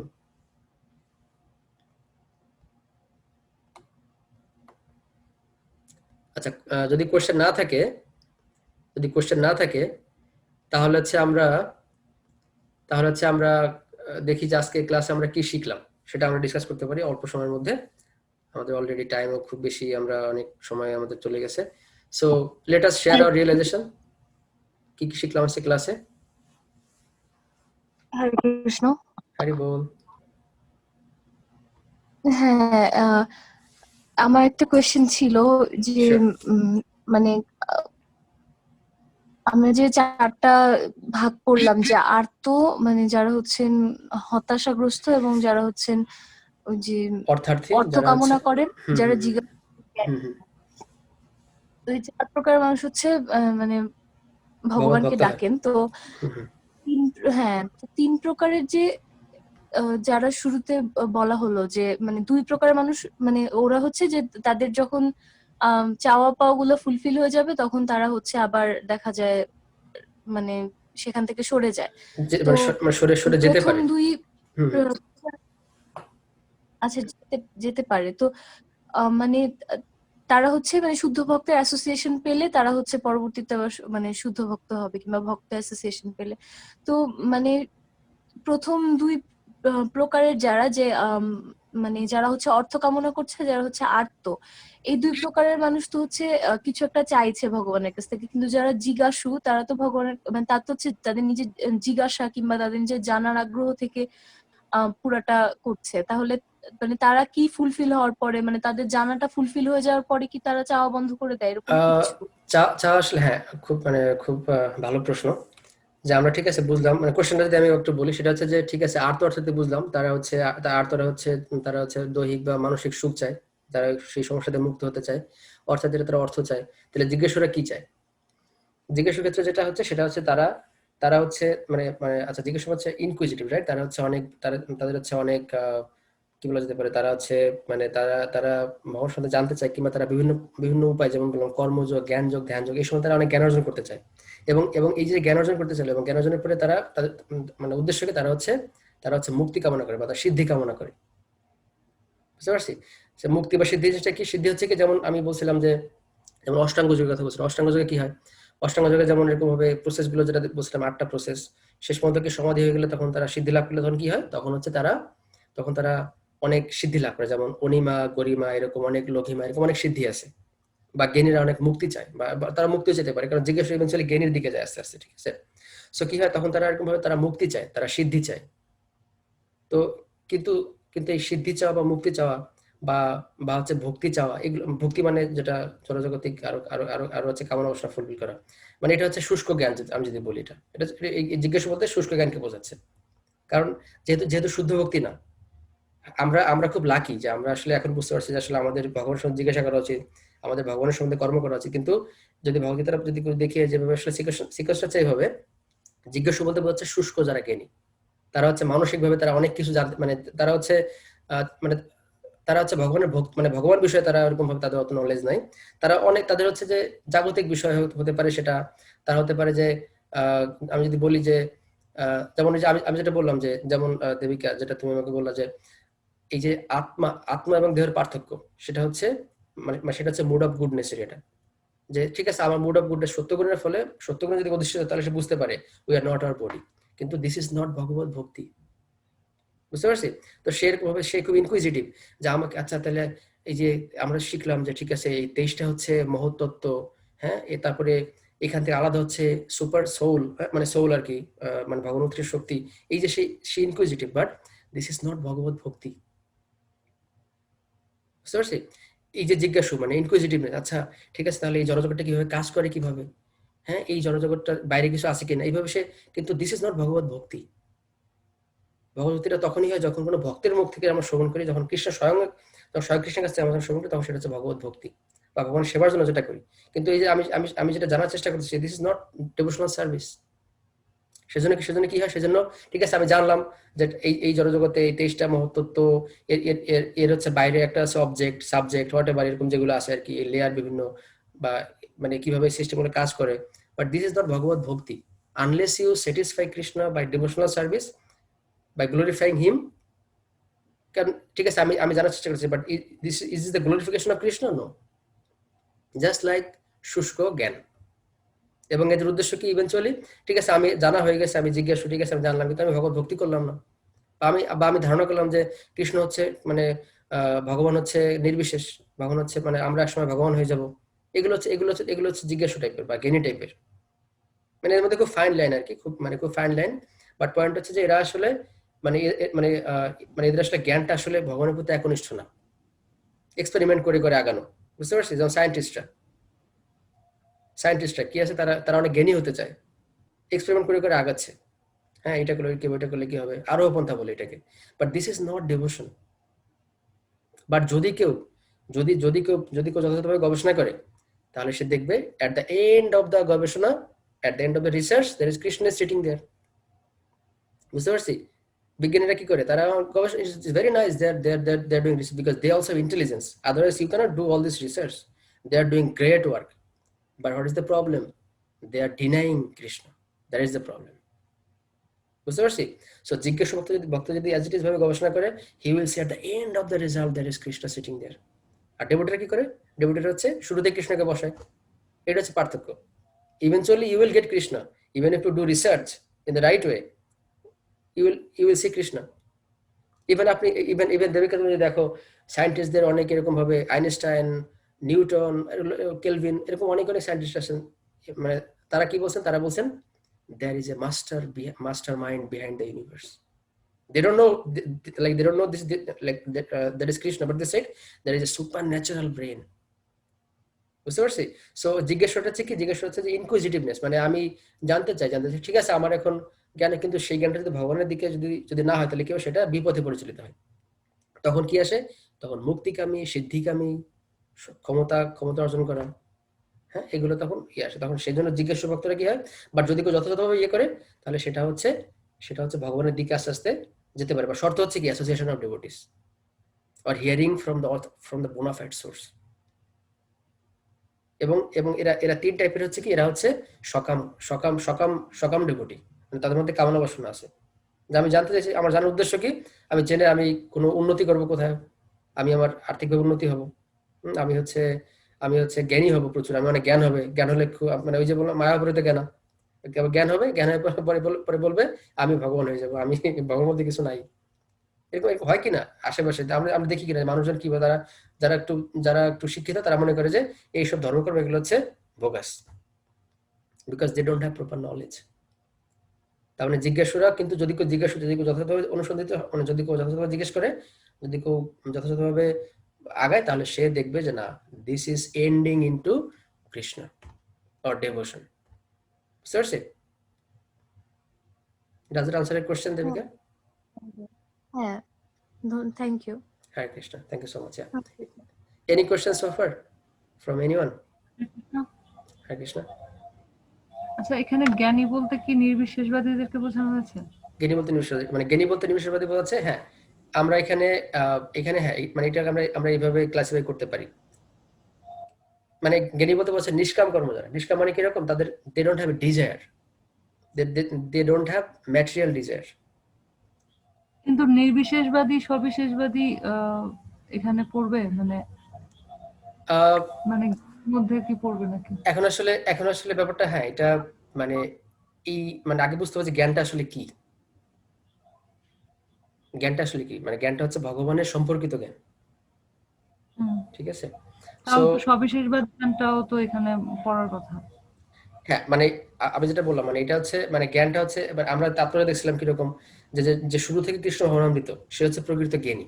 তার মানে জ্ঞান, হ্যাঁ, এটা ঠিক আছে, মানে জ্ঞানটা এখানে নির্বিশেষভাবে হতে পারে, সবিশেষভাবে হতে পারে। কিন্তু কিন্তু এখানে এই যেটা বললাম, এটা খুবই ফাইন লাইন। নির্বিশেষভাবে সবিশেষভাবে কিন্তু খুব ডিফারেন্সটা কিন্তু খুবই মাইনর। যদি যদি যেমন এটা যদি বলি, একটা একটা সরু সুতার উপর দিয়ে হেঁটে যাওয়া, সুতার এই পাশে গেলে কি হবে? মায়াবাদী, ওই পাশে গেলে ভগবানের ভক্ত। সুতরাং এই যে যে গাইডেন্সটা, এই গাইডেন্সটা হচ্ছে খুব ইম্পর্টেন্ট, যে কোন দিকে যাবে। এখন খুব খুব খুব খুব মানে খুব জ্ঞানী হয়ে গেল, জ্ঞানী হয়ে বললো যে এই মানে ভগবান হচ্ছে, মানে ভগবান যে পৃথিবীতে আসে উনি আসলে মানে ভগবতীতে আসতে পারেন, ভগবান হচ্ছে নিরাকার। বা বললো যে মানে বললো যে মানে এই জীব একসময় ভগবান হয়ে যাবে। হোয়াট ইজ দিস জ্ঞান?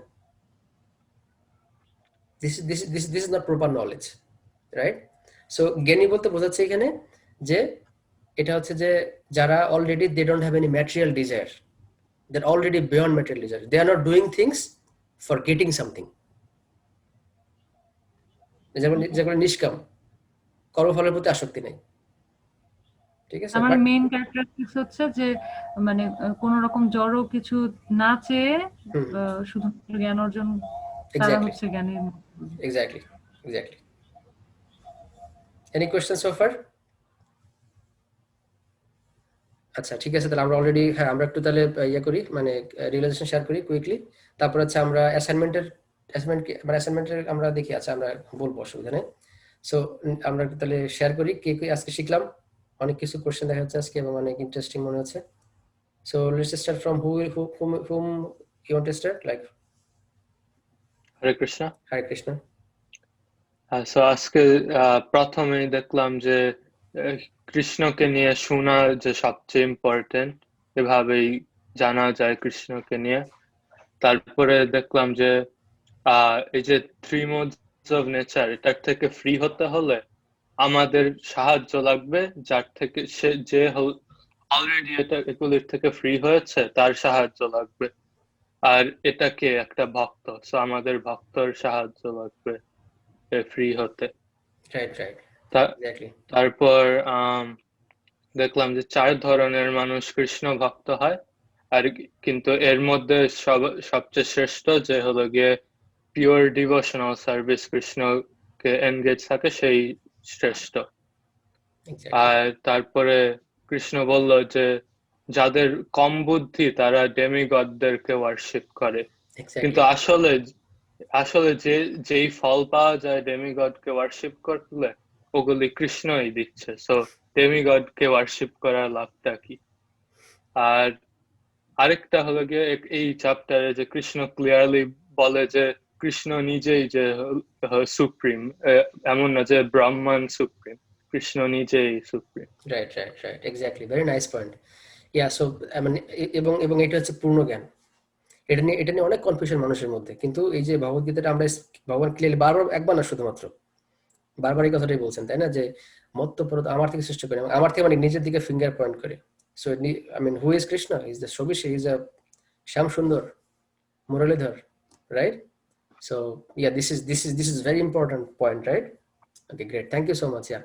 So next,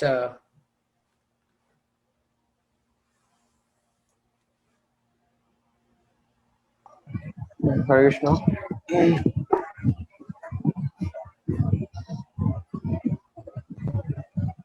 Shankar, you can maybe share what you learned today. প্রথমে শিখলাম মানে চ্যাপ্টারটা কোন শ্লোক অনুযায়ী ডিভাইড করছে, তারপর হচ্ছে কিভাবে আমাদের হৃদয়টা শুদ্ধ হয় জ্ঞানের মাধ্যমে, তারপর হচ্ছে ভক্তি যোগ শুরু হয়। তো তারপর হচ্ছে কিভাবে ভগবানকে জানা যায়, সত্যতম রজগুণ এগুলো জানা যায় না, শুদ্ধ সত্যগুণের মাধ্যমে হচ্ছে ভগবানকে জানতে হয়, কারণ যেহেতু ভগবান আছে গুণাতীত। তারপর হচ্ছে জড় প্রকৃতির কয়টি উপাদান নিয়ে গঠিত। তারপর হচ্ছে আমাদের কৃষ্ণ ভক্তির কৃপা থেকে, মানে কৃপার মাধ্যমে হচ্ছে মায়া থেকে মুক্ত হতে পারি, কৃষ্ণ ভক্তের সাহায্য ছাড়া হবে না। তা কারা কারা ভগবানকে জানতে পারে, কারা কারা ভগবানকে জানতে পারে না। তারপরে এই যে আর্ত অর্থাৎ জিজ্ঞাসু কে নেই, ভক্তের কারা কোন ক্যাটাগরিতে, এগুলো এক্সাম্পল গুলো দেখলাম। তারপর হচ্ছে পিওর ডিভোশন, যেটা হচ্ছে বৃন্দাবনের গভীরা যারা।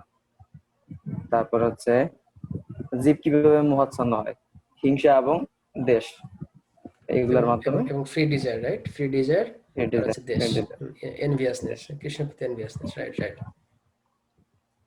এক্স্যাক্টলি। সো হ্যাঁ, মানে হ্যাঁ সেটাই আর কি। তো আর যেটা বললাম আর্ত অর্থাৎ জিজ্ঞাসু, এরা বা জ্ঞানী, এরা কেউ শুদ্ধ ভক্ত না, কিন্তু এরা প্রসেসে আছে, ঠিক আছে? এবং এর মধ্যে জ্ঞানীর আবার একটু শ্রেষ্ঠ। কেন? কারণ হচ্ছে জ্ঞানীদের কোনো ডিজায়ার নেই, বাট আর্ত অর্থাৎ জিজ্ঞাসু এদের মধ্যে ডিজায়ার আছে, তাই না? এই ডিজায়ার গুলো যে কোনো মুহূর্তে শেষে পূরণ হয়ে গেলে তারা ভগবত বিমুখ হয়ে যেতে পারে। সেই জন্য আমাদের খুব সতর্ক হতে হবে, ঠিক আছে? কারণ হচ্ছে কৃষ্ণ আমাদের ডিজায়ার ফুলফিল করবেন, কোনো অসুবিধা নেই, কিন্তু কিন্তু কিন্তু কিন্তু কিন্তু দেখেন জিনিসটা কিরকম হয়। যেমন কোনো আর্তভক্ত, সে যখন পিসফুল হয়ে, ঠিক আছে, সে কামনা করলো ভগবানের কাছ থেকে সুখ শান্তি, বা অর্থার্থে সে ভগবানের কাছে অর্থ কামনা করলো, অর্থ পেয়ে গেল, তাহলে তারও কৃতজ্ঞ হওয়া উচিত। ভগবান আমাকে অর্থ দিয়েছে, তাহলে I want to become more devout, like I want to become more pure devotee to, like do some pure devotion to you. কিন্তু যদি উল্টা হয়, মানে মানে উল্টা হওয়া উচিত না, তাই না? যে আমি পেয়ে গেছি, then I am just like getting away from Krishna. No, you got it, you now you get more engaged with Krishna, right? Okay, perfect. Next. হ্যাঁ, আমি ক্লাসে একটু লেট জয়েন করেছি অ্যাজ ইউজুয়াল। আচ্ছা, তো সেটার জন্য দুঃখিত। আর রিয়ালাইজেশন বলতে আমার পক্ষে আসলে এত নোট করে করে পড়া সম্ভব হয় না, আমি অন্য কাজের মাঝে মাঝে ক্লাসটা শুনি। তো আমার এই জন্য হচ্ছে যা যা মনে আছে আমি সেখান থেকে অল্প করে যা যা আমার মনে হয়েছে ওটা ওখান থেকে। কোনো অসুবিধা নেই, you can share, yeah. যে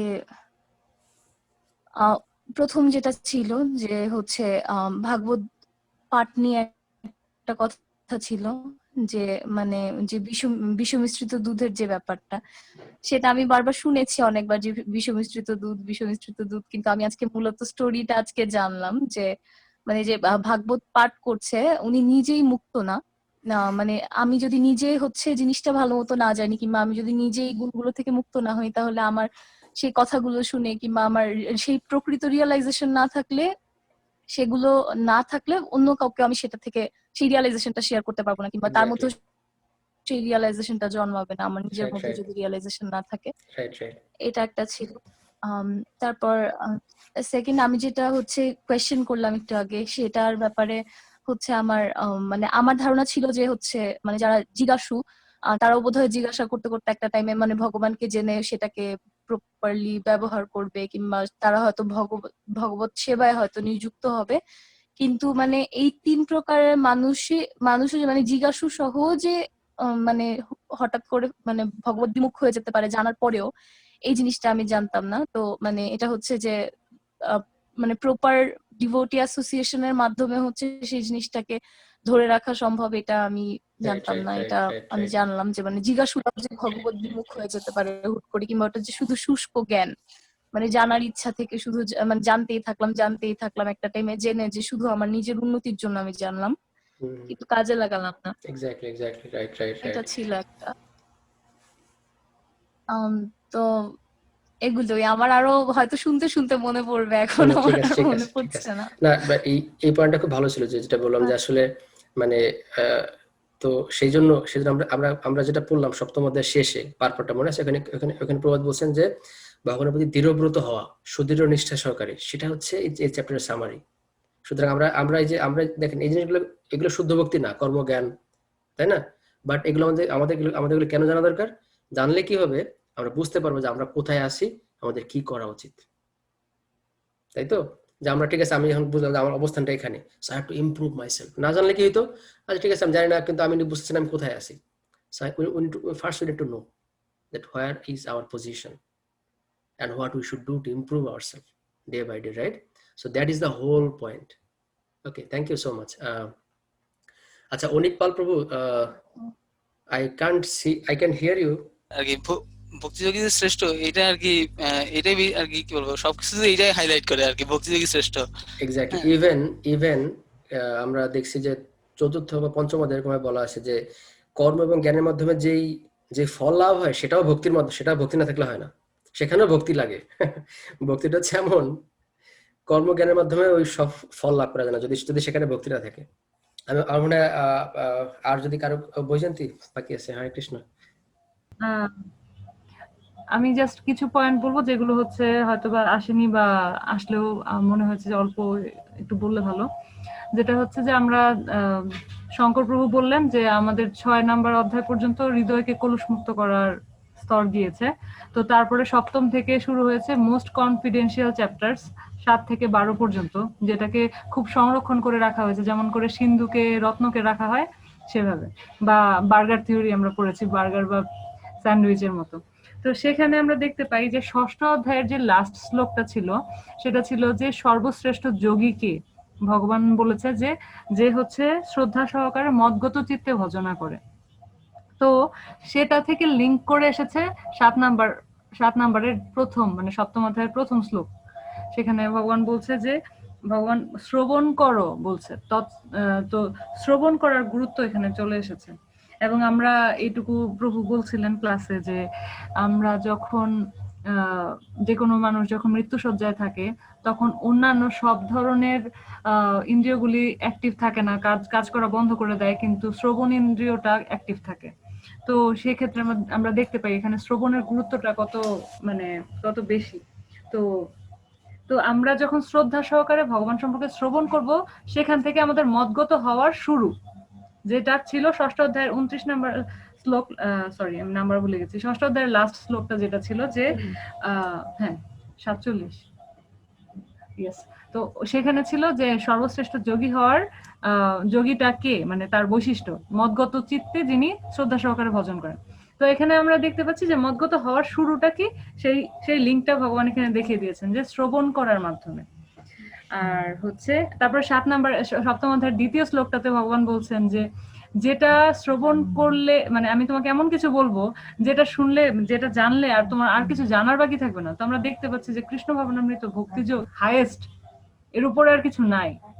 এটা জানলে আর জানার কিছু বাকি থাকে না। সো মানে কতটা ইন্টারেস্টিং, কতটা ওয়ান্ডারফুল যে আমরা এটা পেয়েছি, এবং শ্রীল প্রভুপাদের কৃপায় আমরা তাৎপর্যগুলোর মাধ্যমে সেগুলো বুঝতে পারছি, যেগুলো আমরা অন্যান্য গীতার ভাষ্য পড়লে এভাবে বুঝতে পারতাম না। আচ্ছা, আরেকটা ছিল যে ওই যে সূত্রে মণিগণা ইব, যেখানে ভগবান বলছিলেন যে মানে একটা মালা যখন থাকে, মালার মধ্যে সবগুলি পুঁথি যে আমরা দেখতে পাই, কিন্তু পুঁথির ভেতর দিয়ে যে সুতাটা গেছে আমরা দেখতে পাই না। কিন্তু সুতাটা দেখতে পাই না মানে যে সুতাটা নাই তা কিন্তু না, তার মানে পুঁথিগুলো আছে, তাকে জুড়ে রেখেছে ওই সুতাটা। তো একইভাবে আমরা যখন দেখি যে না পৃথিবীর সবকিছু খুব সুন্দরভাবে চলছে, সবগুলো গ্রহ নক্ষত্র খুব সুন্দরভাবে সেগুলো তার নিয়ম অনুসারে আবর্তন করছে, তারপর মানে সবকিছু খুব সুন্দরভাবে চলছে, এবং যারা বিজ্ঞানের স্টুডেন্ট তারা জানি যে বিভিন্ন ধ্রুবক কনস্ট্যান্ট এগুলোর মানগুলো কত সূক্ষ্ম, এগুলো যদি অল্প একটু চেঞ্জ হতো তাহলে সবকিছু এত সুন্দরভাবে চলতো না। বিভিন্ন মাধ্যাকর্ষণ বল, বিভিন্ন সবকিছু এত সুন্দরভাবে অ্যারেঞ্জড। তো কিন্তু এগুলো আমরা বলছি যে না, এগুলো বাই দা চান্স হঠাৎ করে হয়ে গেছে, হঠাৎ করে পৃথিবী একটা বিস্ফোরণ হয়েছে, বিস্ফোরণ থেকে পৃথিবী হয়ে গেছে। তো এগুলা হচ্ছে মানে জাস্ট এমনি বলছে, কিন্তু যখন যে আমাদের এখান থেকে আমরা দেখতে পাই যে ভগবান যে সবকিছুর নিয়ন্ত্রক এবং পরম নিয়ন্তা, সেটা আমরা এখানে ভগবান প্রকাশ করছেন যে সূত্রে যেমন মণি গাথা থাকে, একইভাবে আমাদের এই যে সমগ্র পৃথিবী ব্রহ্মাণ্ড যা কিছু সবকিছু ঠিকভাবে চলছে তার পেছনে নিয়ন্তা হিসেবে কৃষ্ণ আছেন। আর আরেকটা জিনিস ছিল, খুবই সুন্দর একটা পয়েন্ট ছিল, যেটা হচ্ছে হ্যাঁ 7ম অধ্যায়ের 10ম শ্লোকে আমরা দেখছিলাম যে কৃষ্ণ বলছেন যে তিনি বুদ্ধিমানের বুদ্ধি। তো আমরা যখন কাউকে দেখি যে আমাদের চেয়ে সে একটু বেশি গুণের হয়ে গেছে, তখন আমরা তার প্রতি ঈর্ষান্বিত হই, কিন্তু আমরা এখান থেকে দেখতে পাই যে বুদ্ধিটাও কৃষ্ণ। তো আমরা তার প্রতি ঈর্ষান্বিত না হয়ে তার প্রতি তখন এখানে কৃষ্ণকে দেখে আমরা তার প্রতি শ্রদ্ধাবান হতে পারি। আচ্ছা, আমি তাড়াতাড়ি শেষ করছি। আর আরেকটা পয়েন্ট যেটা হচ্ছে খুব ইম্পর্ট্যান্ট একটা পয়েন্ট ছিল যে অল্প বুদ্ধি সম্পন্ন বলা হয়েছে যারা দেবদেবীর পূজা করে, কারণ দেবদেবীরা যা কিছু দিচ্ছেন তা আবার কৃষ্ণ থেকেই নিয়ে এসে তারপর দিচ্ছেন স্যাংশন করে। তো দেবদেবীদের কাছ থেকে না চেয়ে সরাসরি, মানে আমি কেন দেবদেবীর কাছে অনিত্য জিনিস চাইবো, তাই না? যেখানে মহাপ্রভুর শিক্ষা হচ্ছে আমাদের কিছু চাওয়া উচিত না দেবদেবীদের, মানে ভগবানের কাছে। তো এখানে একটা পয়েন্ট ছিল যে আরেকটা টাইপ দেবদেবী অল্প বুদ্ধি সম্পন্নদের আরেকটা টাইপ কি, যারা মনে করে যত মত তত পথ। কিন্তু প্রভু আজকে বললেন যে এটার পুরো লাইনটা হচ্ছে যত মত তত পথ তত গন্তব্য। তো মানে আমি যত বিভিন্ন জন বিভিন্ন গন্তব্যে যাবে, যে যেটা উপাসনা করবে সে সে গন্তব্যে যাবে। কারণ ভগবান এখানে বলছেন যে যারা দেবোপাসক তারা দেবলোকে যাবে, আর যারা আমার উপাসনা করে তারা আমার লোকে আসবে। তাহলে ভগবান এখানে সরাসরি বলে দিচ্ছে যে গন্তব্যটা এক না। তাই জন্য এখন আমরা যারা এই বলে তর্ক করি যে আমি যাই করি না কেন, আমি দেবদেবীর উপাসনা করি, আমি দুর্গার উপাসনা করি, কালীর উপাসনা করি, শিবের উপাসনা করি আর কৃষ্ণের উপাসনা করি, একই হবে, আমরা সবাই একই ভগবত ধামে যাব, তারা যে ভুল সেটা এখানে প্রমাণিত হয়েছে। আচ্ছা, তারপরে হচ্ছে এখানে আমরা দেখলাম যে সপ্তম অধ্যায়ের 23 নম্বর শ্লোকে বলা হয়েছে অল্প বুদ্ধি সম্পন্ন করা যারা দেবদেবীর উপাসনা করে। আর 24 নম্বর শ্লোকে আমরা দেখতে পাচ্ছি যে যারা নির্বিশেষবাদী, যে মানে যারা মানে যে ভগবান নিরাকারের উপাসনা করে, তারা হচ্ছে অবুদ্ধয়, বলা হচ্ছে মাম অবুদ্ধয়, তারা হচ্ছে তাদের বুদ্ধিই নেই। মানে দেবদেবীর যারা উপাসনা করে তারা তো বুদ্ধি সম্পন্ন, অল্প বুদ্ধি সম্পন্ন, আর এরা হচ্ছে অবুদ্ধি সম্পন্ন। কারণ প্রভু বলছিলেন যে হিরণ্ময়ন পাত্রেন, ঈশোপনিষদের শ্লোকে আছে যে ভগবানের ভক্ত ভগবানের কাছে প্রার্থনা করছেন যে ভগবান তোমার সামনে যে জ্যোতি আছে তার জন্য আমি তোমাকে দেখতে পাচ্ছি না, তুমি ওই জ্যোতিটা সরিয়ে নাও তাহলে আমি তোমাকে দেখতে পাবো, দর্শন করতে পারবো। উনি প্রার্থনা করছেন। তো আমরা এর মাধ্যমে দেখতে পাই যে যারা নির্বিশেষবাদী তারা কি করে, তারা ওই জ্যোতি পর্যন্ত পৌঁছায় আর তারা মনে করে যে হ্যাঁ আমি ভগবানের কাছ পর্যন্ত পৌঁছে গেছি। কিন্তু না, এই জ্যোতিটাকে সরানোর পর মানে ভগবান এই জ্যোতির দ্বারা আবৃত আছেন বলে সবাই ভগবানের স্বরূপটা বুঝতে পারে না। সো এই হচ্ছে ছিল, ঠিক আছে, এই পর্যন্তই বলার ছিল। আর থ্যাংক ইউ প্রভু এত অসাধারণ ক্লাস দেওয়ার জন্য। আমরা সবাই এখন তাহলে দামোদর অষ্টকম গিয়ে দামোদরকে প্রদীপ নিবেদন করব। আর যারা প্রদীপ নেই সাথে তারা মানুষের প্রদীপ নিবেদন করতে পারি। হরে কৃষ্ণ।